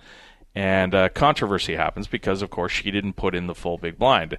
And this looks a lot like collusion in this spot because, obviously, Mike wants to knock, so everybody wants Lily knocked out of the tournament. She's the low stack. You're not going to fold here. You're not allowed to fold here. Saw them talking beforehand. So turns out they call the tournament the floor man over. It's decided that they can retrieve the cards. They ask Lily what cards she has. She has the 7-4. They ask Mike what he has, and he says he has ace-4, which makes it worse, of course, because you're not going to fold. Actually, he said at first he didn't remember his 2 cards. Oh, okay. So when he was asked, they said he didn't remember. Right. So then they had the 4 cards kind of separated from the muck, and they said once they got Lily's cards out and they see the other 2 cards are the ace of hearts and the 4 of hearts, he says, "Oh well, maybe I had an ace." before they turn those 2 cards over. Now that they know exactly which 2 cards are his, he says, "Oh, maybe I had an ace." Right. So first he claimed complete ignorance, and then once it became apparent that they knew which cards were hid, he was like, "Oh, maybe I had an ace." Correct. Yeah. Yeah. So they end up retrieving the hands. They run the board out, and Lily. Keep saying Kitty. Lily actually hits a 7 to double up. And she ends up busting before she wins anything in the next subsequent rounds. Mike gets a penalty for 2 rounds, I believe, and he ends up busting out as well because he was one of the big stacks. But when he is away from the table for a couple of rounds, of course, these guys act in their best interest and raise his blind, etc. And he comes back to a short stack and busts out and does not cash either. Or did he finish for the 18K? Or yeah, he got the bubble. Sorry, he got the bubble money. He got the 18K. Did not get the 25K seat. So, it doesn't look good. There's apparently some past history with Mike. He's done some things similar to this, maybe, or there's been some accusations that he hasn't been the most honest guy, whatever. But now, with this sort of even without that, this in a vacuum looks really ugly. I mean, where you're at in this position when you're down to, it's a $25,000 seat. It's not a $500. I mean, it's big money, and he's a chip leader. And for him to fold that ace-4 in the spot where he should 100% know that Lily has a very short stack, or who the short stacks are. Well, it doesn't matter. He just has to turn his cards over. Yeah, I mean, it's a more interesting story if like Lily has like 3 big blinds and moves all in, because now he can just say like, oh, well, maybe he's really bad at poker and doesn't understand. Now there's some plausible deniability. Right, at least. that's the word. Yeah. Like, so, if say for instance he had to call 1,000 more, right? And that's 1% of his total chips, and that increases his chance to get a seat by 40% or something like that, because he's gonna win the pot, 50% of the time, and he's gonna win a seat with that amount of chips also around probably something more like 80% of the time. Mm-hmm. So say that's true, right? Now we can say if he folds for 1,000 more, it's still for certain collusion. But now when we get to 3 big blinds, and now he has to or say 5 big blinds, and now it's 20% of his chips, and now we're talking gray sort areas. Of weird question mark things. But when he's clearly attempting to like forfeit the pot that shoving his cards irretrievably, trying to like actually shove his cards in the muck so that they can't run the board out. Saying fold out loud, then it becomes quite clear that it is in fact collusion. If this is the way that it went down, and I presume there's other people verifying this. Well, so at the table, as we stated, Jason Wheeler was at the table. Mukul Pahuja was at the table. Who notably hasn't tweeted about this. I looked to see if Mukul had made any Jason's account of it included a lot of discussion between Mike and Mukul, and apparently they were friends in the past, and they got into it quite heavily, and Mukul was accusing him of cheating, and Mike was dumbfounded that accusation would actually happen, and that's the other thing. For him to be completely dumbfounded at why people would do this just makes it look even worse. Like, after the fact, I can, but I wasn't paying attention, whatever, at that point. But for him to just go vehemently deny it and go off on people and yell and scream makes it look 100 times worse. Well, right, so he's in this spot where either he looks like a complete and total idiot, like he's either completely dumb, or he's a cheater. Right.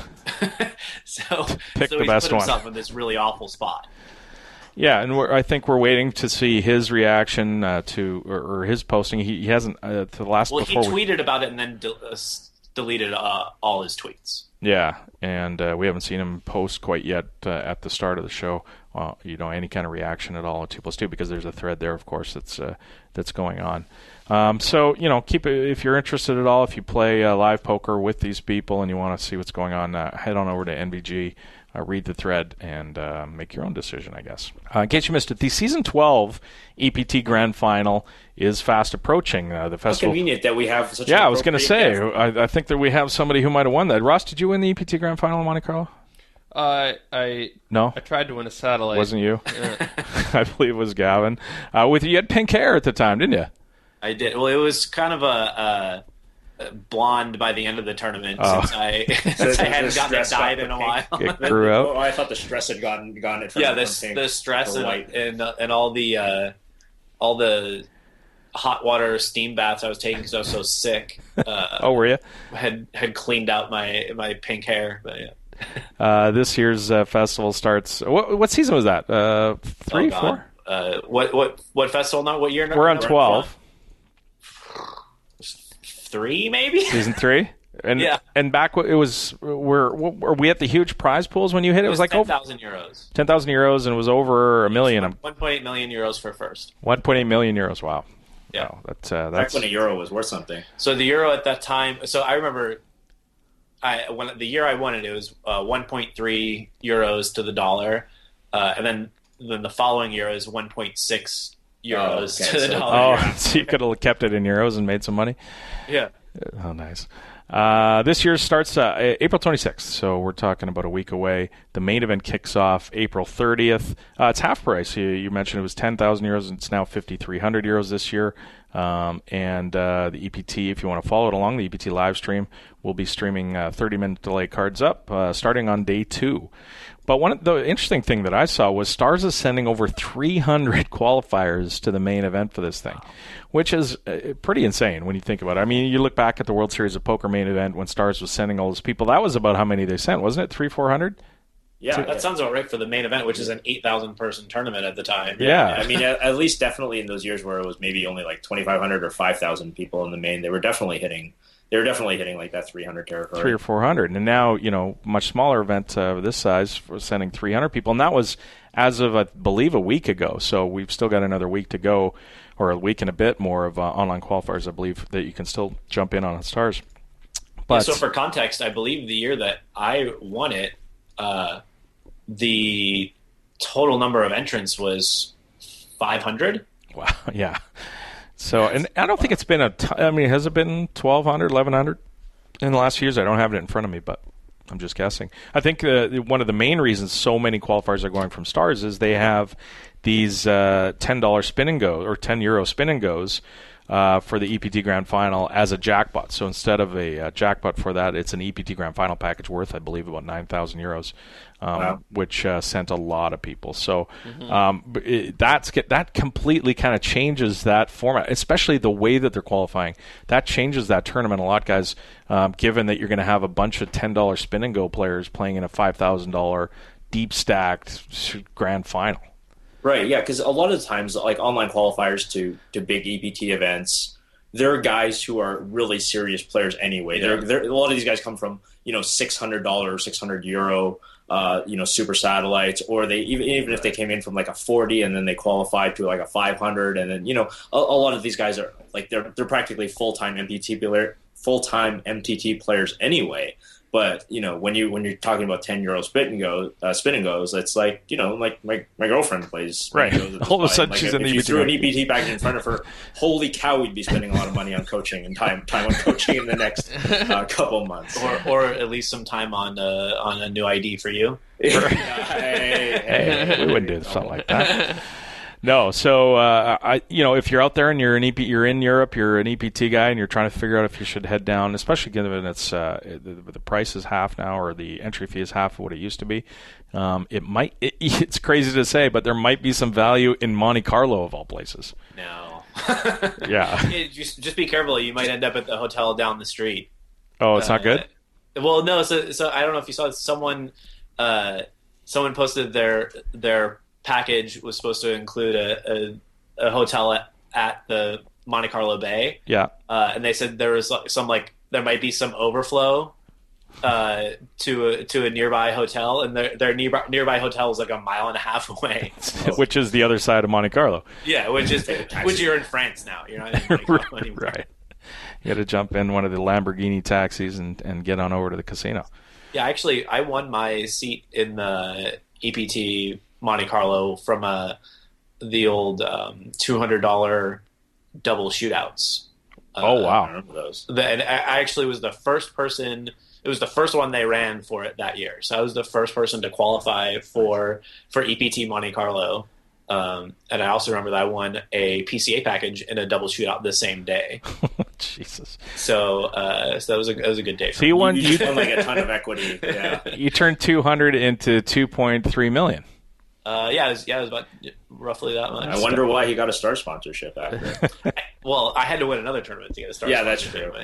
Did you use that money to buy a big bus? Didn't you travel all over the place by bus?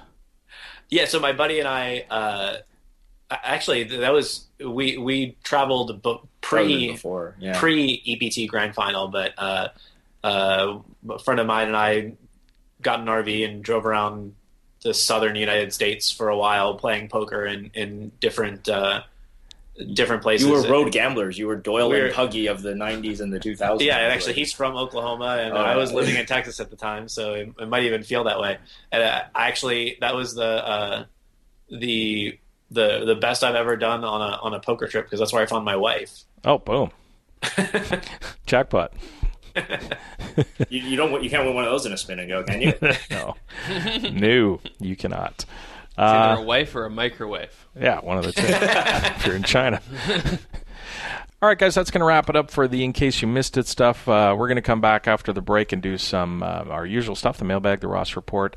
Gavin has to go take care of his children's, so he's going to run off and do that. Gav, thanks so much for joining us. Otherwise, it's me doing it. And right. God knows Gavin is capable of talking about poker for an hour, but I'm not capable of that. At least or it'll be your girlfriend watching them, in which case she's going to want kids very soon, because I'm sure they're cute as anything. So that's... it depends on whether or not they actually nap.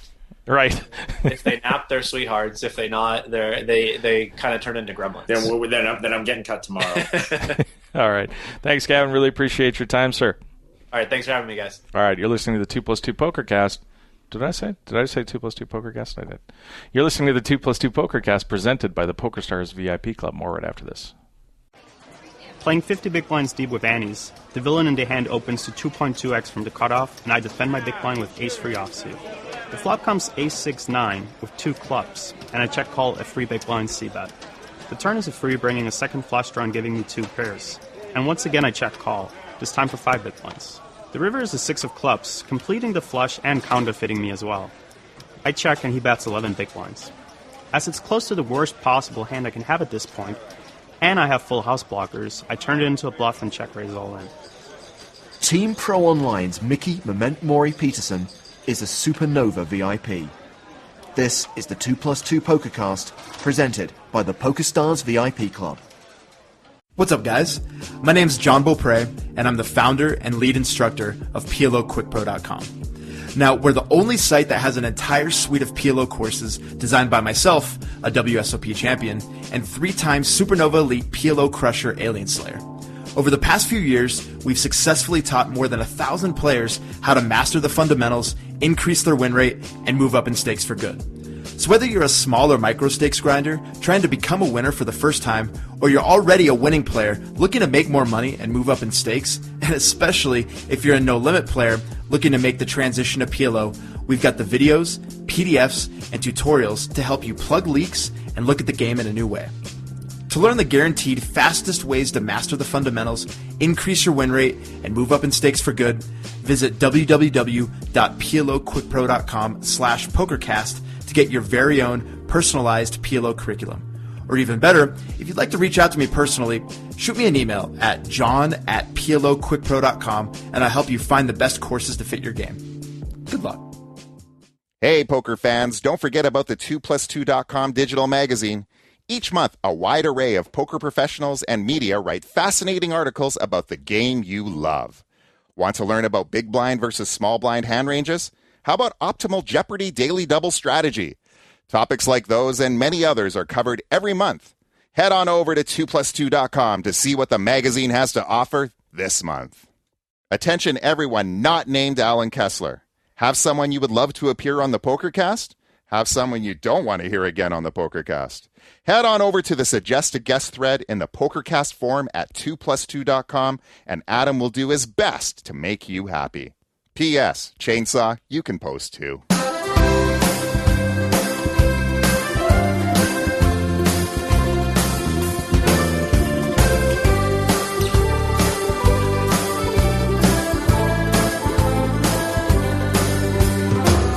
Jesus lurks behind the glass, above Venetian doors. His window box boasts crimson flowers, fresh cut the day before, and you couldn't find. Welcome back to the 2+2 Pokercast, presented by the PokerStars VIP Club. Both songs this week, I just want to quickly mention this. I went to a concert on Saturday night with a buddy of mine, Chris Jonat, who's also a Celtic music fan of like myself. There's a band called Spirit of the West that's played in Vancouver and Western Canada and different. Well, they've been all over the world, but primarily based in Western Canada and Vancouver for the last 35 years or so. And is that the band that had the singer that had some sort of brain disease? Yeah, he has Alzheimer's, and it's really sad, because here's a band that I've been going to see, and a lot of people here have been going to see for a long time.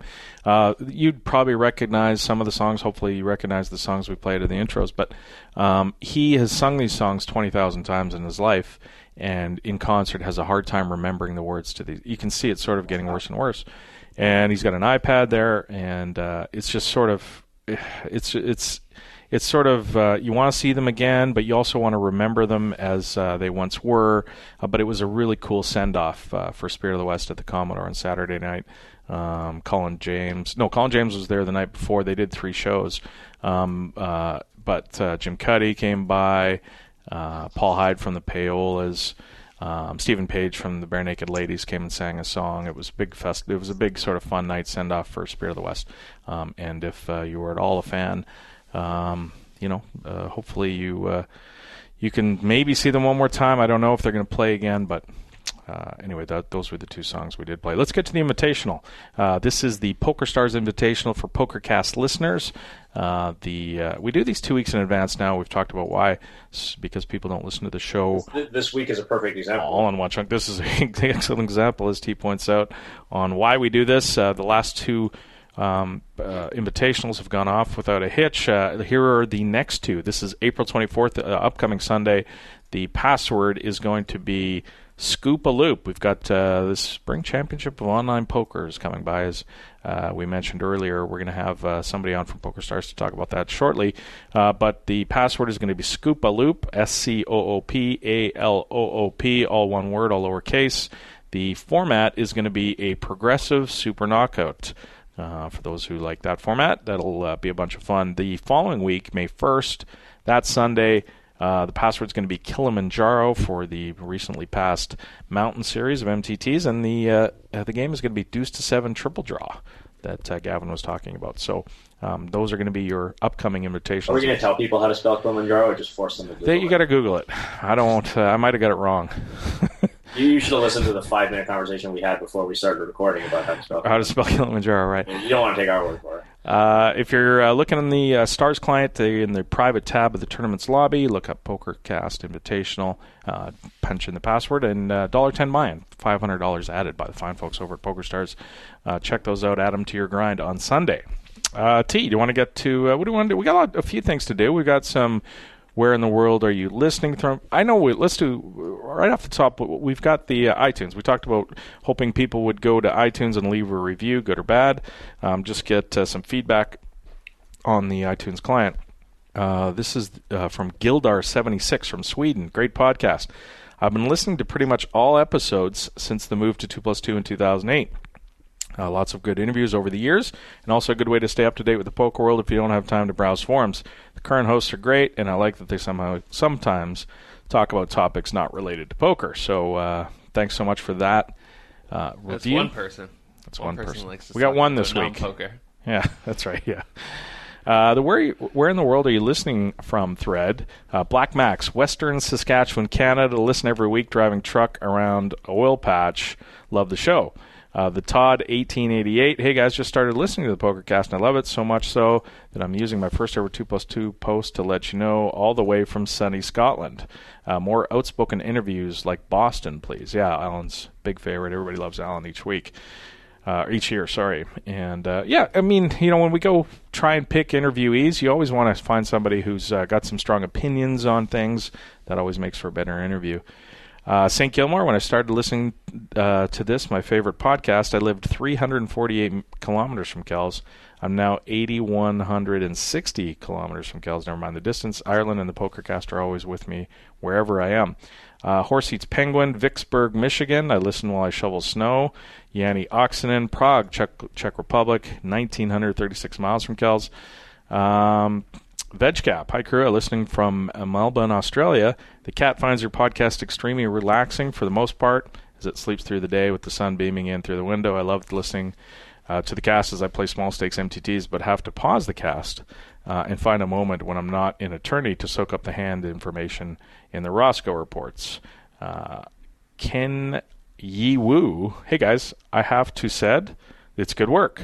I really appreciate the efforts you put in. Oh, and listening from China, Yiwu City in China, which really close to Kells. Really close. It's right next to Kells. It's like you can cross the border from China to Ireland right into Kells. I thought we'd be firewalled in China. It's listed as a gambling podcast, isn't it? Do you think we'd be? Yeah. Well, I don't know. Oh, maybe now that you've said it. Now we're going to be firewalled. Oops. Two Dimes. Hi, guys. I'm a long-time listener from Israel. 10,301 kilometers from Kells. Keep up the good work. I don't think Two Dimes has done the math properly on that one. Pretty sure that Israel is not 10,000 kilometers from Kells, but maybe he's thinking of a different Kells. If you go the long way. How about 140 or less?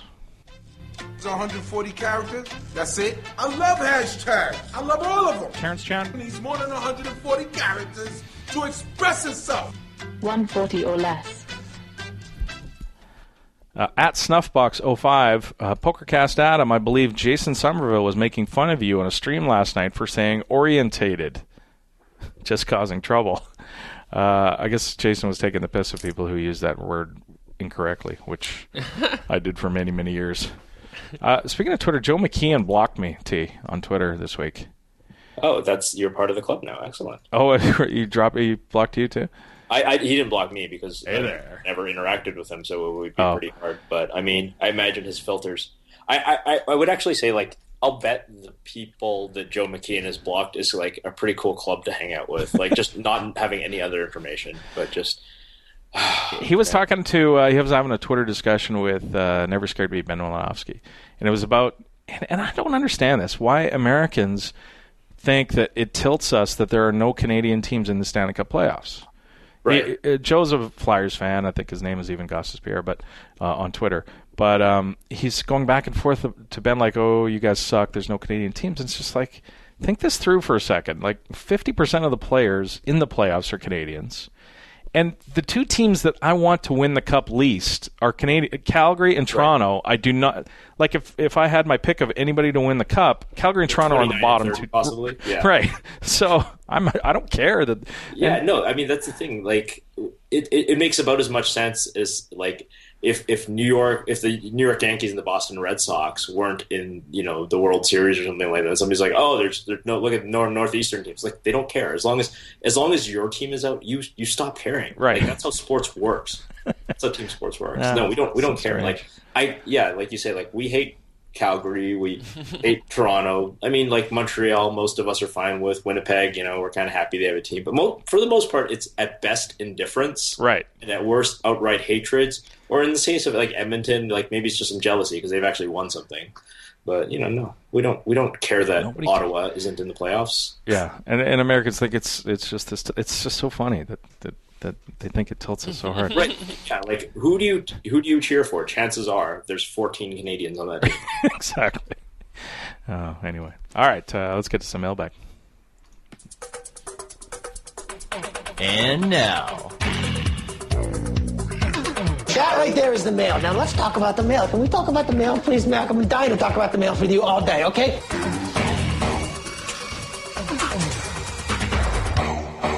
Mailbag.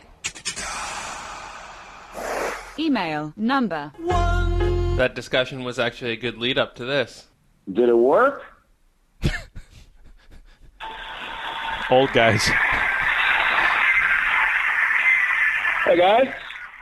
The Reno Doc is in. Got the game, recorded your favorite song for you yesterday. Thought I'd play a little bit for the show. Oh, Chelsea Dagger. It is, isn't it? Oh yeah, it is. I don't know. His audio quality is so poor. If you're going to troll somebody, at least make sure. Canadian anthem that they usually play before the hockey games too, that standing on guard for me thing. But I realized they didn't play it, and then I was at the other game in the other city, and they didn't play it, and then they're not playing it in the playoffs this year. What's the deal? Really? Does Canada not have any hockey teams anymore, or what? Hey, love the show. You guys know that. Keep up the good work. Peace. Okay, I want to state for the record, I had no idea. I don't listen to these before. Ross doesn't play them for me or anything. I didn't know that was what Reno Doc was going to say on his part. But again, another American who thinks it's tilting us that they're not Canadian team. The guy who lives in a place where what's the closest hockey team to where that guy lives? San Jose. Yeah, like he's literally 500 miles from any hockey team. Yeah, too funny. That was the Chelsea Dagger that he played, I believe. He was in Chicago. He went to Philadelphia for a game. Reno has 3 favorite teams. You know how most normal fans have a favorite team in any sort of sport that they watch? Yeah, maybe you've got 2. Maybe you've got like an East team and a West team. Right. In some of the sports, like maybe. He's got 3. He's got the San Jose Sharks, he's got Chicago, and he's got Philly. They're all he claims that they're his favorite teams. And you just can't pick 3 teams and then you'll have one always in the final 8 or whatever to cheer for. It's just so weak sauce. Well, luckily, one of them is San Jose. Yeah, so they never do, yeah. Yeah, and if Reno's trying to needle us, I'll say, hey, Reno, remember your bust-out hand from the Millie Maker this year? From the Millie Maker? Yeah. Oh. He played some hand pretty bad. Did he? Yeah. Okay. Email number 2. Sorry, what was that, Terrence? I thought you were going to have the Jack Erie drop ready on that one. Oh, no, I don't have that. Yeah, you're in trouble. All right, here is Zach from Ohio with a World Series question. Hey, my name is Zach Resnick. I'm calling from Oberlin, Ohio, and I got a question for you guys about the WSOP. Last year was my first year going down there just to play cash, mainly 2-5 no limit, and I had a really mixed experience in terms of the quality of the games. And talking with other kind of semi-professionals and pros who go down to the WSOP, I've heard just a lot of mixed things for the last few years in terms of if the cash games are good.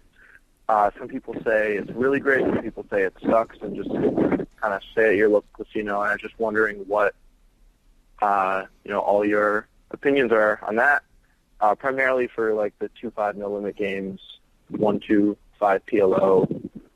Thank you.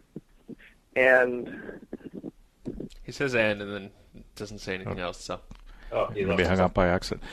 Thanks, Zach. The no limit games at the World Series of Poker, I have found to be quite good. However, it's not always. We talked about this, I think, last year. It's not always at the Rio that you're going to find the best games. People come into town for the World Series. They stay. They're multi-table tournament players. They stay at Planet Hollywood or Aria, and you stick your nose in some of those games, and they.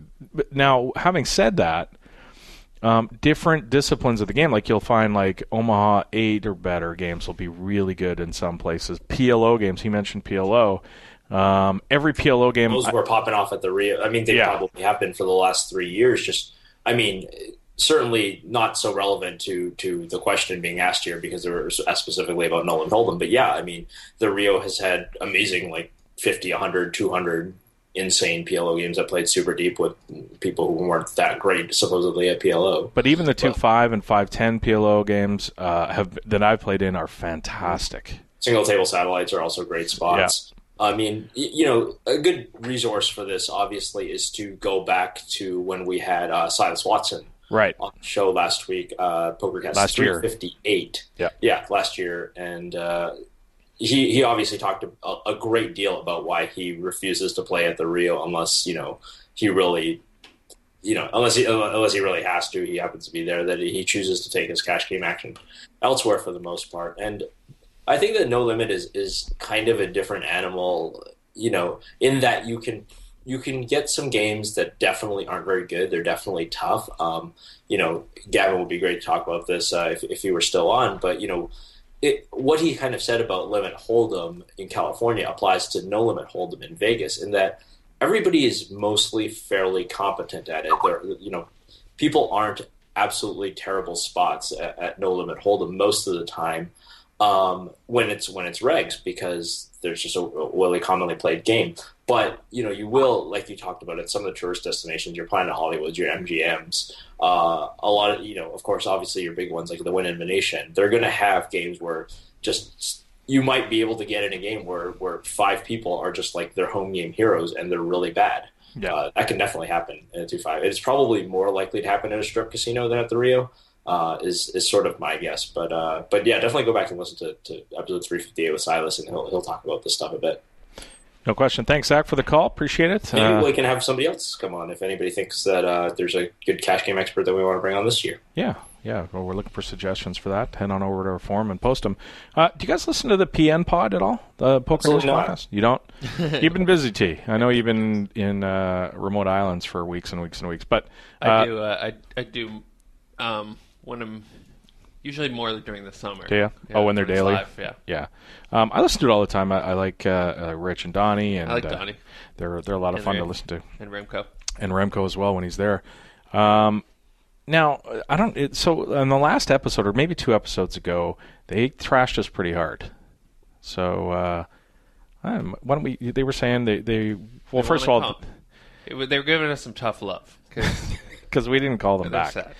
They were mad at us because they left. We copied their voicemail idea, and ours is taken off. They invented voicemail. They invented voicemail for podcasts, and ours have taken off tremendously. We get at least one every 10 days, and we've been rubbing it in their face. But anyway, they were mad that we hadn't called them back. So why don't we call them back? See let's have a little fun with them. Watch, they're not even going to answer. Their thing's probably not set up correctly. Bunch of jealous haters. Look at this. What is this? Who makes? Oh, you can make it ring so many times, guys. Yeah, it's a voice. The Google subscriber you have called is not available. Please leave a message after the tone. Oh, not available. Here we go. Hi, is this 77477 PN Pizza? We're hungry over here. I want to large. Let me have a large special with. Don't get that has mushrooms on it. I don't want that. I like mushrooms. Mushrooms are disgusting. I love mushrooms. It's fungus. You don't put fungus on a pizza. Sure you do. It grows in shit. I want squid mushroom pizza. Squid and mushrooms? That's disgusting, man. That is great. What is your problem? You can have your own pizza. So, it's not. This is the PN Pod. Oh, we called the wrong number. By the way, who puts it's 1983? All of a sudden again? Who even has numbers on the dial pad anymore, guys? The letters are not numbers. PN Pod is not a number. You've got a number, use it. Oh, wait. No, Rich is here to tell us. We are very unprofessional. We're just calling to say hi and explain to you that... We'd like to pay reverence to the people who invented... voicemail for podcasts. Yeah, because that was us. I mean, we didn't. I got to admit, I'm a pretty ignorant guy. I'm not blessed with a great amount of schooling. But Adam has told me that we apparently, by taking voicemails, copied the Poker News podcast because you guys were the first people. I'm not sure whether you invented voicemail entirely or just for the purposes of playing listener voicemail on podcasts. You also get it clear. I'll check out the Wikipedia later on, and I'm sure I'll be fully immersed. You know what they're like? Say, well done. They're like those patent trolls, right? We invented it. You guys can't use it. Yeah. What the hell is that? But I'd like to tell you guys that if you check back in our vast Pokercast records before 406 shows. This show has been on before I was born, and that's not these a brag. guys. By the way, that's not a brag. And these guys, they were the first people to call another poker podcast. Did it before on the show. Yeah. So in episode 2, you stole that from 1988. Episode 2. Yeah, and Sailor Roberts was on that. He was the featured guest on that show. Right. Hey, guys, we love you. Thanks for calling our show. This is us calling you back to wish you well. Have a good show. We will talk to you soon. See you in Vegas. Pokercast rules. Email number 3. Wasn't our call to them email number 3? I feel like we should be getting as close to 9 as we really can. No. All right, Ross, play the draw for email number 4 instead. Let's do it. Email number 004, hit my Jones up on the low. Doc B writes, Gentlemen, I'm writing to simply thank you for continuing to produce wonderful shows. This is how you get your email written or read on the Pokercast week after week. I started listening back in the day to bigpoker.ca. By the way, so before we continue with this email, a little anecdote. My wife is cleaning out our walk-in closet, and I hadn't seen stuff in there from 6 or 7 years ago. I had clothes that are just piled in the back that I can't get to because all of her shit is in the way. So anyway, she organized everything out. And I go in and I find a bunch of bigpoker.ca shirts, which, I don't know. Hi, everybody. It's Adam from bigpoker.ca. Exactly. You don't raise. You limp in there. I can't believe you haven't mined that for more than just... There's got to be some more gold. Yeah, I'll have to go through it again. I started listening back in the day to bigpoker.ca and listened to every episode since. I'm a former mid-stakes grinder who decided to enter proper society following Black Friday. As such, I retreated to academia and am slated to complete medical school this spring. See, I mean, Black Friday did something good, T. We have a doctor out of it. That's true. I mean, I thought this a long time ago, like back when everybody I knew who was intelligent was playing poker for a living. It's like, what a societal disaster that internet poker has been. You take all these really brilliant minds and pay them $200,000 a year for clicking buttons when they could be doing something good for society. Yeah. And leave more money to us who can't do anything like that. Exactly. Matt Horolenko is out there getting his PhD in psychology and counseling veterans with PTSD. Yeah. Try and one up that. Yeah. Doc continues, through the more recent years and despite a few forays into Bovada and Lock Poker, this show has been my singular gateway to the poker community. I no longer grind online or follow the forums, but instead rely on your show as a means of following the happenings of the gambling community. While your show formerly played at my grind station, it has more recently accompanied my late-night study sessions and kept me company between cases in the OR or during late-night drives to the hospital. Cannot thank you enough for this. Medicine has been grueling, and your show helped restore and maintain normalcy through some super shitty times. I think he's saying we're saving lives out here. That's us. That's what we do. Give myself a pat on the back. While you guys may joke and think the show is only mildly important or informative, it has remained a constant life force for those of us who, in essence, were forced out of the active poker community. Get a job? Yeah. Just get a job? Why don't I strap on my job helmet and squeeze down into a job cannon and fire off into job land where jobs grow on jobbies? That is the best long drop you've come up with. I love it. Where's that from? Yeah, It's Always Sunny in Philadelphia. Oh, that is? That's great. I haven't been in the World Series in almost 4 years and probably won't go back until after residency. When I do return, I owe you guys a serious dinner and night out. Adam, you and I can get hammered drunk. Nice. Hammered drunk in the front row. Also, and if you would like, I'm going to the Masters next week, sick brag, and would love to grab you guys, most likely Adam or MJ, some Masters paraphernalia. Let me know, and I'd be more than glad to pick up some hats or whatever and send them your way free of charge. You already have free health care, so this is probably the least I can supply at this point. Sorry we didn't get to that email before the Masters. Thank you for the offer, Doc. Don't worry about it. We were at the Masters, Mike and I, a few years back and picked up a whole bunch of swag, so we're all good. Email number. It's number 5. Matt McGreevy from Leicester, England, 300 miles from Kells. Hi, Adam, Terrence, and Ross. Just a quick email about betting markets for esports, the potential for match fixing in the GPL and esports fixing scandals. You asked a few Pokercasts ago whether esports have had any issues with match fixing when discussing the GPL. I play a game called Counter-Strike with some friends, and whilst it's nowhere near the size of League of Legends, they have betting markets and at least one major match-fixing scandal. A team called I Buy Power bet against themselves in a match. They were massive favorites to win and were found to have fixed the game mostly because they were really dumb about it. Why are these people always dumb about it?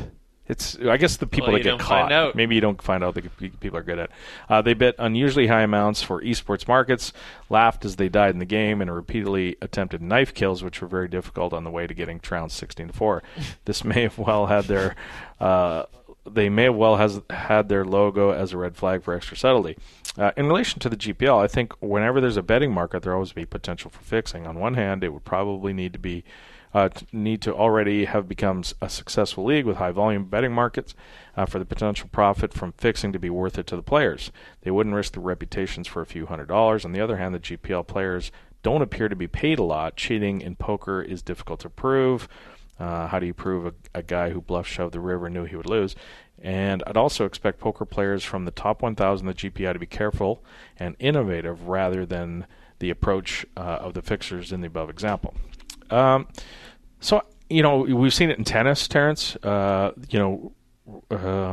inconsequential matches in Grand Slam events have had recently some fixing scandals, surrounding them. And typically how they get caught is the betting market.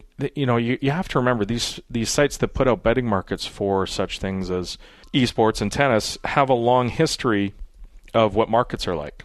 Remember, they have all the information of people betting on their site. So if there's an inconsequential match and all of a sudden there's 300,000 bet on this match, they know something isn't right.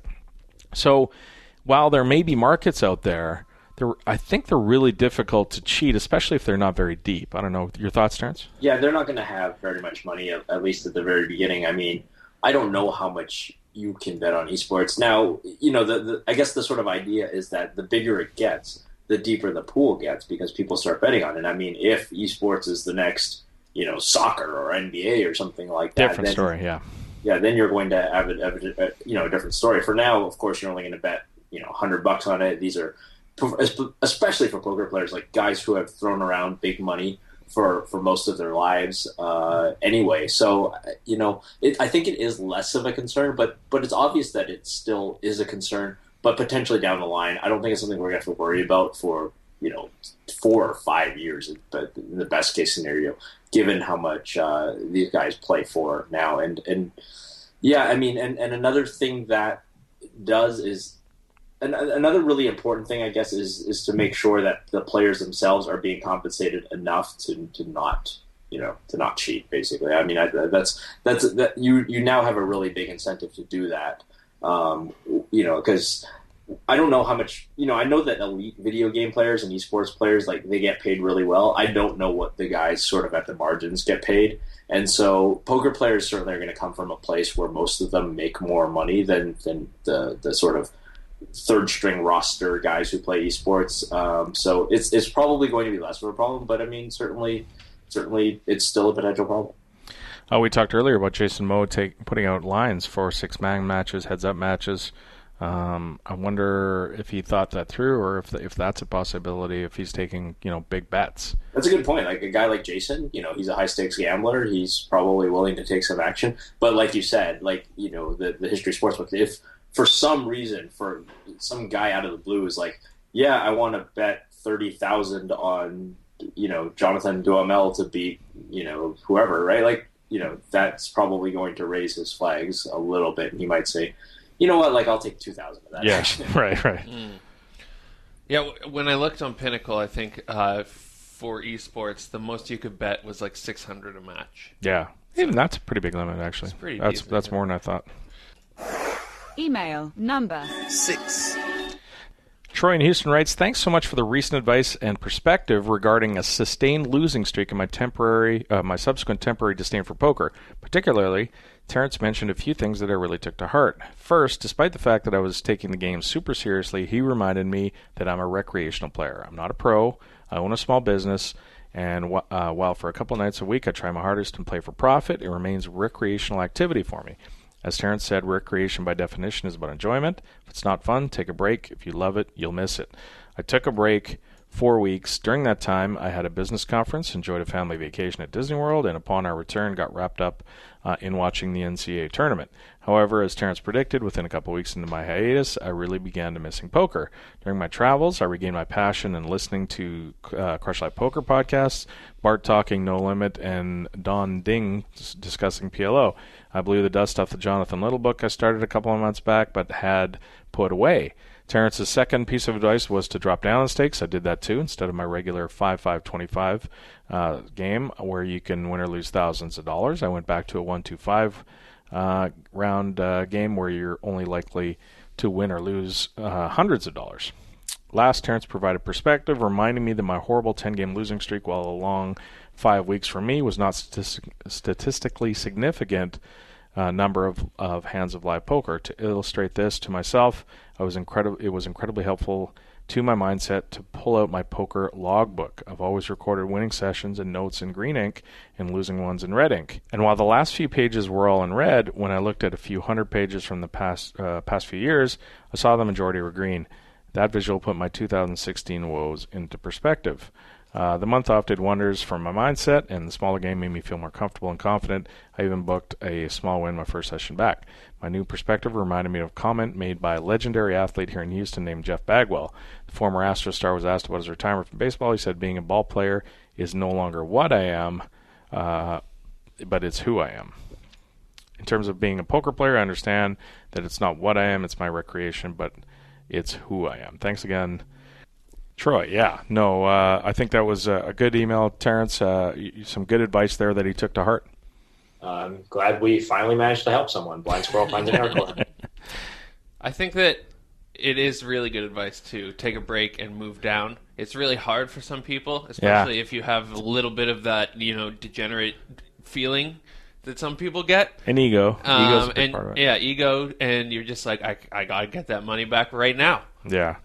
I'm gonna play bigger. I'm not gonna study. Wrong way. And it is, if you can take a deep breath and step back from it, it's definitely the right way to go about it. Email number 7. Jared writes, hey guys, question for Terrence. After achieving my recent sports bucket list goal, running a marathon, I'm looking for a new goal to dedicate myself to. Learning how to fight has always been an ambition. Can Terrence give a few pointers on how to approach this? How did he do it back when he first started out? Thanks. Well, P.S. While running the marathon, I was listening to you guys discuss the Perkins-Bilzerian bet. Just mentioning this for Adam because I know he likes it when people listen to the Pokercast all over the world. I hope you were trying to draft while you were running. That's right. Yeah, exactly. You learned your lesson there. There's some dude with a parachute. I guess the easiest way to do it is put up $150,000, find another guy who's going to put up $120,000. Now, that is not the recommended way I learned to fight. The most important thing that you'll ever do when it comes, if you seriously want to fight in MMA, is to join a very good MMA gym. And that's really the most important step, because your MMA coach becomes much more than the guy who, at this level, much more than the guy who teaches you how to kick or teaches you how to, break arms or choke people and stuff like that. It's the person who ends up kind of setting up a lot of your fights, and they're the sort of most knowledgeable person around. So what will happen at the local level, Jaron didn't say where he lives, is that what will happen at the local level, assuming it's a decently large place, like it's not the Cook Islands or something like that, there will probably be some amateur fights within, say, 100 miles. And there will be a guy from another gym who's looking for his first fight. And so, your coach and the coach of the other guy are, their job is to kind of say, oh, this is an appropriate matchup for my guy. My guy has this level of skill. He might watch a video of the other guy or talk to the other coach and say, how long has this guy been training? What's he like? Are they about the right size? And they'll set up the right fight for you. So like I said, the most important decision you'll ever make is the first gym, is what gym you end up signing up at. And most people just end up signing up like a 1-year contract at whatever gym they happen to first walk in the door or the first one on Google. That's probably a mistake, because there are a lot of poor MMA gyms out there, and there are a lot of great MMA gyms out there, and it's just like anywhere else. You want to be able to do your homework, but this is not a sport that, even though it's an individual sport, it's not a sport you can do yourself. It's not a sport you can do it without training or without somebody who's very much an expert guiding you through this. You see this all the time at the amateur levels. Guys who just have no business being in the ring and fighting, and they're tough and they've got heart, but they haven't had the proper training and they just get trounced, and it sucks. You're off to a good start because, hey, you ran a marathon, and so you obviously have some cardio. I sure as hell am not going to run a marathon. So, Jaron's he's in the Netherlands, which I'm guessing was probably pretty popular. MMA is probably pretty popular there. Oh yeah. Especially, Netherlands has some of the best kickboxers, specifically in the world. Dutch kickboxing is a very famous style. So yeah, so definitely a lot of good kickboxing schools. A lot of kickboxing schools in the Netherlands will also be MMA schools. So try out a bunch. Almost every MMA gym has like a free trial, like a first time trial, so you can see if you like the place, stuff like that. Go to the place that you think has the best vibe and the people that you like like the most, and go from there. Email number. Big Brett writes, as we get closer to the World Series of Poker and people start planning their trips, it feels like mentioning that the weekend the Colossus goes off, the cash game wait lists get ridiculous. Playing 1-2, 1-3 is near impossible, and since every table is filled, waits for higher games get quite long as well. I'd say stay away from that weekend if you have any intention of playing the super soft cash games. Keep up the great work. Yeah, I think this is great advice. When the place is full, leave their main event right around then too as well, although it's the cash games sort of taper off near the end. But Colossus, when it's crazy inside the Rio, you don't want to stand around. Like, that's a big opportunity cost when you're playing live poker, is waiting for a table. If you're standing there for 3 hours, is it worth it? If the game's marginally better, I would say no, because it's boring to stand around for 3 hours. But get in there at a sweet spot. There's usually good times to get on the list. If you get there early, if you want to be something, that's a different story. You can just camp out there all day if you get there at like 10 a.m. or even earlier. Yeah. Email number 9. Ruan from Dublin writes. He's first of all, he's very close to Kells. Howdy, fellas. I've been listening to the pod for the best part of the year now. Usually listening while studying on the train, going to and from school. I've been playing No Limit for about 2 years now, playing in my home game with the same 5 guys. In the beginning, the games would be €5 6 max sit and goes, held once a week during holidays or school breaks. We might play every other night. In the beginning, we were all just clueless 16-year-olds looking for a gamble. But over time, I began to do more research into the game. This is when I came about your podcast. I soon began to treat these home games a little more seriously when I figured out you could win money while playing the game I enjoyed.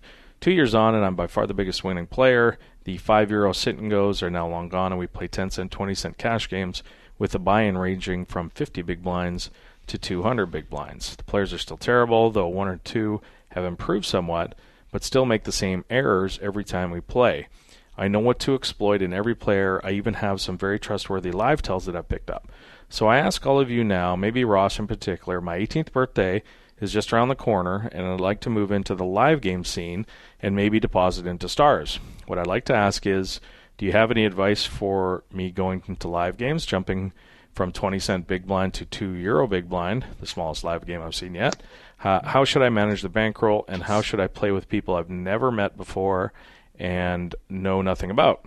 How do I adjust to playing with competent players as good and better, that are as good and better than me? Looking forward to your take on this. And then some Gaelic verse that I have no idea what he said. Go Raven Maith Egat. Not quite sure how that's pronounced. I'm sure that's completely wrong. Anyway, Roscoe, he's asking you how he should transition from the smallers to the games with his buddies to the big games. Well, I would say if you don't want to make that, because that's a huge jump. It's like 10x the stakes, and when you play in those live games, you're usually playing with €5 chips, so the standard raise is like 15, and I know that can be a little bit scary when you're playing a pre-flop raise that's usually like a buy-in for a 10-cent, 25-cent game. So maybe try playing on stars, play the medium stakes, get comfortable, and you can watch things like Live at the Bike. You can watch things to get yourself, kind of familiar with the casino environment and get in there. And I'm sure, from what I've seen in casinos, you'll have an edge pretty much immediately if you've done any kind of research whatsoever on your game, and just try not to be intimidated by the stakes. The thing I would say first off is when you're sitting down and getting comfortable, knit it up pretty hard. Mm-hmm. Just kind of play pretty nitty until you figure out exactly. This guy's been playing with the same players for years and years and years. He knows all their tendencies. When you sit down in a live table, you're going to have to start profiling people, but if you knit it up and get comfortable with the game, with the size of the game, with the different players, and then kind of expand from there, I think you'll do just fine. Terrence, anything? Yeah, even more than that, much less getting reads on people and stuff like that. Like, your first live poker experience is actually quite intimidating. There's a lot of procedural stuff that you don't really understand. Like, how do you go get chips and how do you put your name on the list and all this kind of stuff. And the pace will be much faster because you'll have a professional deal. Things will just move by a lot faster than you're used to when you're playing in a home game, just because you've got professional dealers, you've got players who have, even if they're not very good at poker, they've logged a lot of hands. And so it'll be very different. So really try to take in that experience. I think playing super tight is very useful, is very good advice, playing super tight the first time. And then one idea that I sort of thought to have about how to mitigate like the size of the game is, you guys are the same 5 guys playing over and over. I'm willing to bet that you guys are fairly close. Why not run, like maybe one satellite or something like that? Maybe you each put up like 30 or 50 euros or something like that. And you guys play like a 6-handed or a 5-handed thing. The winner takes that buy-in and plays in the live game. So it might not be you. That's the kind of problem. You might not win. But somebody does. Yeah, but somebody does, and it's sort of like you're playing a satellite into a cash game. And that way, when you get to that point, like Ross said, when the standard opening raise is actually like a whole buy-in for you, you're not playing scared that you're playing with the case money and all that kind of stuff. So yeah, do your best to do what you can to mitigate the size of the stakes.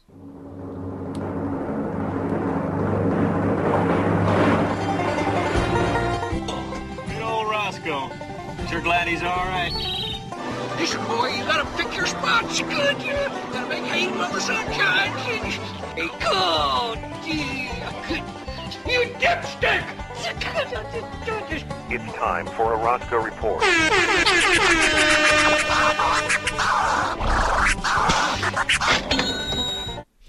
The PLOQuickPro.com concept of the week is dealing. Last week we did dynamic boards, boards that will change often. The nuts are unlikely to be the same by the river. And on these boards, lockdown boards or static boards, you can guess it, they are likely to be they are likely to be unchanged. So this is like paired boards, monotone flops, all the same suit. Sure. So, and they're often, tougher to deal with because your hand value is less.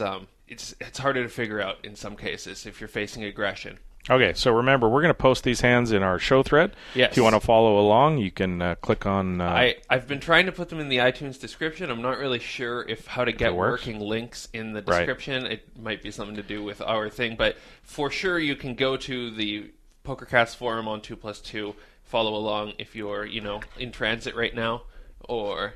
if you are you're available to read them, it definitely helps. People have said that's good. So, all right. Yeah. Hand number 1. You were in middle position. You have about 100 big blinds, and everybody has about the same. Again, this is 25-cent, 50-cent Zoom on PokerStars PLO. You are dealt the Ace, Jack, 10, Deuce with the Ace, Deuce of clubs, and it's folded to you. You full pot to 175. Fold to the small blind who calls. The big blind 3 bets to 7. You call, and the small blind calls. 3 to the flop, $21 in the pot. The flop is king, queen, queen with 2 hearts.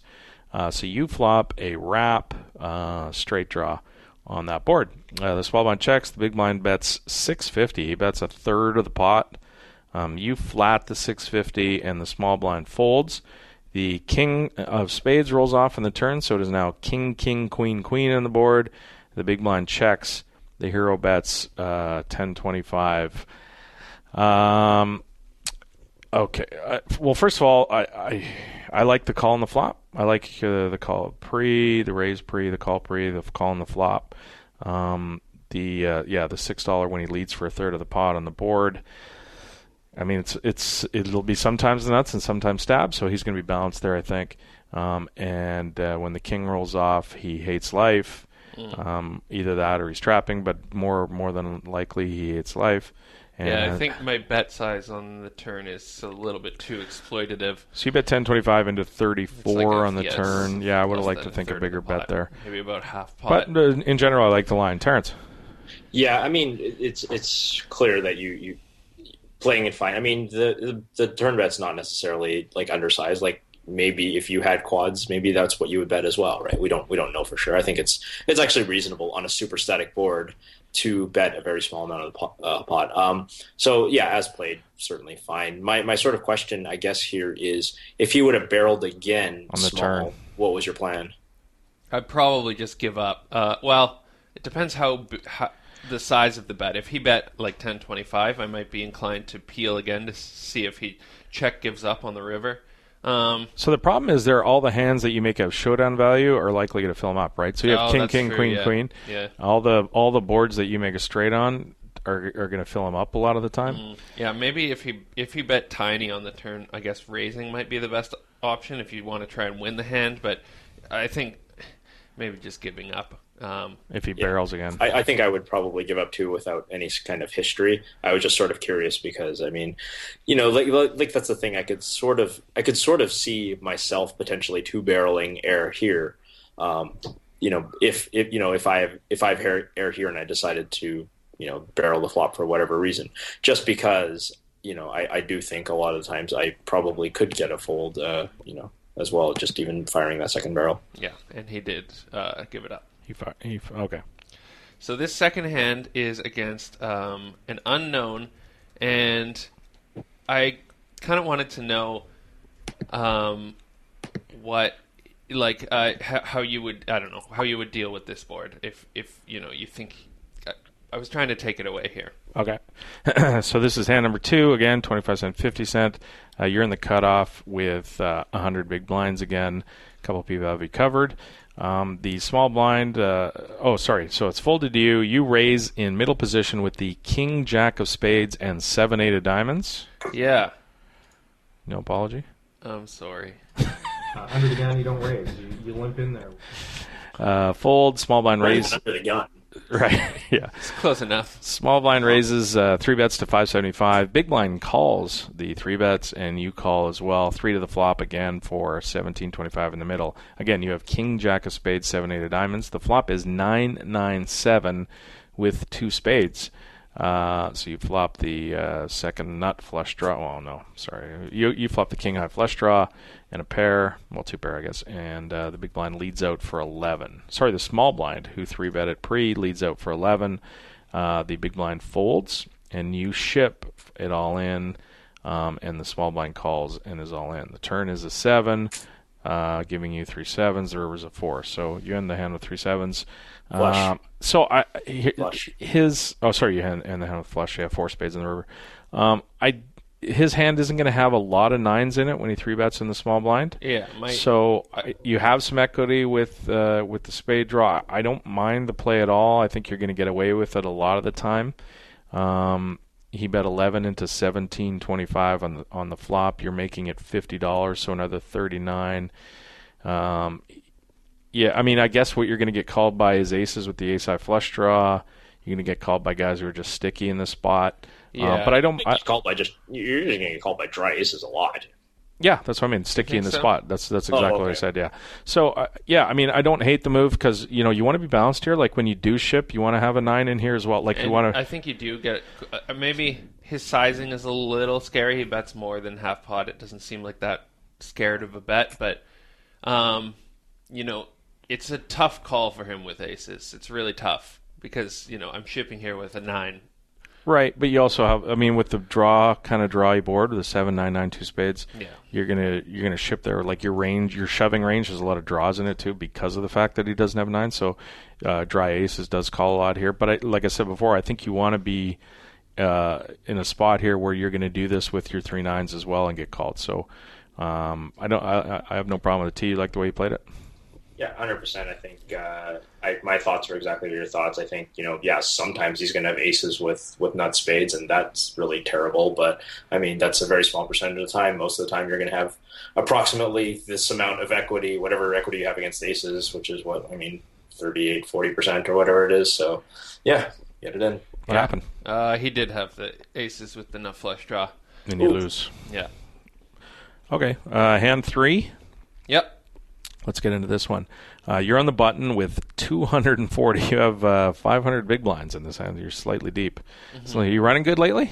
I've been doing pretty well this month. Yeah, I've won it at like 30. Well, I got to knock on wood, so this doesn't change. But I've been crushing it like 29.5 big blinds 100 for the entire month. Wow. Yeah. Well, how big of a sample size is that? Like 19,000 hands. Jesus. Crushing it. Awesome. Okay. You're on the button. You are dealt the ace. I'm not on the button. He's in the middle. He's in the middle position. The one. You are in the middle position that says me next to it. And you start with $65, so you start with 130 big blinds. Yeah. The small blind, you are in the, as I said, middle position. You have the ace, queen, jack, 6 with the ace, queen of spades, the jack, queen of clubs. There's a fold. You full pot. The button flat. There's a fold. The button flats. The big blind 3 bets to 725. You flat and the button flats. So 3 again to the flop of $22. The flop is ace 4 5 all clubs. So you flop the jack high flush draw. You flop the third nuts with an ace blocker. The villain in this hand is a regular with pretty tight stats. Okay. Worth noting, I think. And he leads out for half pot. He bets $10.45 into $22. You flat. The button calls as well. The turn is the king of diamonds. Nothing changes. Big blind checks. You bet $23. The button ships. And it's up to you now. So the flop comes ace 4 5 3 clubs. The big blind bets and you flat, and then the button flats behind. So the button didn't flop 3 aces, right? You've got an ace. The other guy, so he's almost always got a flush here, right? Mm-hmm. Is he calling with like the 9 high flush? Probably not. I don't think in this spot, or if he does, he's at not going to 50 cent, people don't like folding flop flushes very much. But he's not going to get out of line with it further down the line. He's going to be passive if he has a 9 high flush. Right? My thinking here was on the turn, I basically bet for information. And if I get raised, I feel like I'm beat. The only thing I'll say here is sometimes this will be the blocker, the king of clubs. Like if it's a reg that he's looking at you thinking this guy will fold. Like you bet half pot on the turn, less than half pot on the turn. Mm. If he's got like the blank king of clubs and he just decided to float and try and take it away at some point. But I think most of the time you're beat here. I think the dry king of suit float is so much more rare than the dry ace of suit float that I don't really think. I mean, whatever the nut float is. Maybe it could be ace king with the king of clubs, and so you've got like sort of the backup 2 pair draw or something like that. But even that's not a significant enough possibility. I am firing this hand into the muck very quickly. Yeah, I think you're beat here. What happened? That's what I did. You folded? Yeah, I tank folded, just thinking about the situations where I'm not beat. But I figured I was drawing dead like the majority of the time. Yeah, I think lower flushes aren't going to ship on you there on the turn. Yeah. I think you're either up against the nuts or the king high blocker. Yeah. King high flush draw. Yeah. King high. That's kind of why. Do you think the bet for information is correct? Because I figured if I just check call again, it's still I have the same decision on the river. Yeah, it's smaller decision. Yeah, I mean, I like the way you played it. I think I played it the same way. Yeah. All right, hand number 4. You are in the small blind. I got it right this time. You have 240 big blinds. You are dealt the ace, king, deuce with the king, deuce of hearts. Folded to the button who kind of min raises. Yeah, like 1 to 2 and a quarter. Makes it $1.27 when the blinds are 25 cents, 50 cents. You 3-bet to 431. Fold, the button calls. So it's 2 to the flop. Again, you have the ace, king, deuce. King, deuce of hearts, and ace of clubs, ace of diamonds. The flop comes queen 9-7, all clubs. So you flop the nut flush blocker in this spot. You do not have a flush. You have 2 aces. You bet a third or half of the pot, about half pot. Button calls. Less than half. It's like 45%. So this is kind of my standard sizing on a monotone board. With the nuts and with? With and without, yeah. Just to, to keep people in the pot or get a cheap price on my bluff, which seems to happen because people play pretty straight up on monotone boards. Yeah, I think I'm betting more here given that you're going to get called by flushes and sets and stuff. I don't think you're going to get floated by one pair here very often. So I usually follow up with a bigger bet on the turn. Yeah, but it could be even bigger if you bet more right on the flop. That's why I think if the pot's $9 on this flop when the 3 clubs come out and I have the nut blocker or head up, I'm going to bet 7, 650, 7, something like that. And then I can bet bigger on the turn. So anyway, the as played, you bet.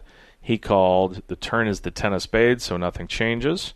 You bet 14 into 16, so you do follow up with the big bet there. He flats. The river is the jack of spades, so again, nothing changes. You bet 40 into 45. Pretty big bet. I like the line. I think I might be betting a bit more on the flop, but I'm firing here most of the time. T? Yeah, I think the same thing. I would bet more on the flop so that all the subsequent bets are bigger too. I mean, our sort of goal is the geometric growth to sort of get as close to all in as we can by the river. Obviously, it's the higher variance line, but we do have the nut blocker. So the best way for the bet to work is to use the maximum leverage on all of our bets, I think. Yeah. Nice. He folded. He did fold.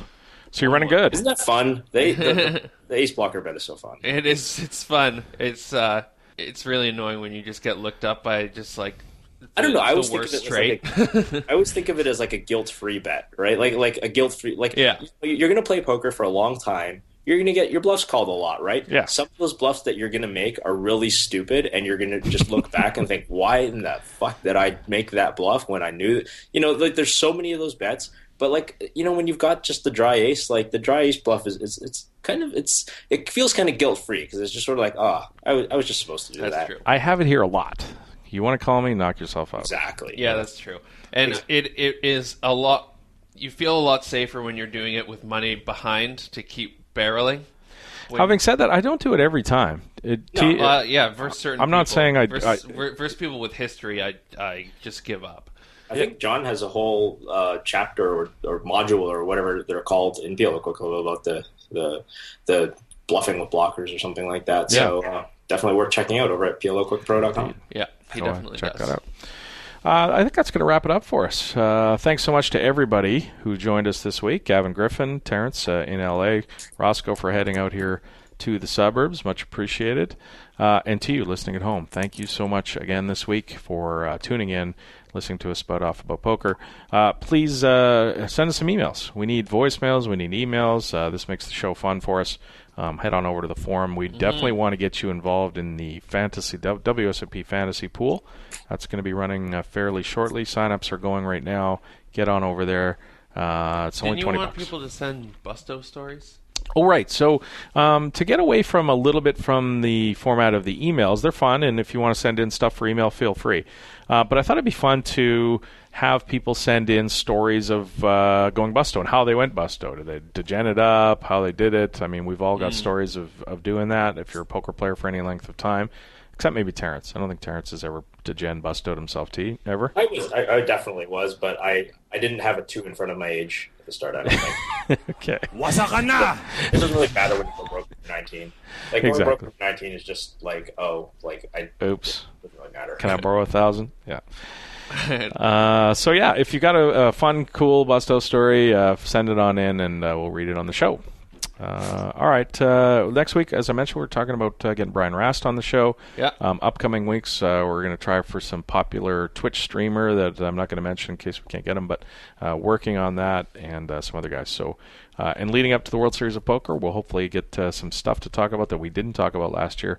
If you can think of anything you'd like to have us talk about in preparation for the World Series of Poker, if it's something that you're looking at, heading to the World Series, and you want to get a handle on one specific aspect, we've been there a bunch, so maybe we can help you out. Send them on in to the mailbag. Also keep an eye out for the fight documentary that is yet to be named. Yes, that me and Terrence are making, yet to be named fight documentary. We will have should have an episode of that coming out, and it should be a bunch of good content coming from us all. Perfect.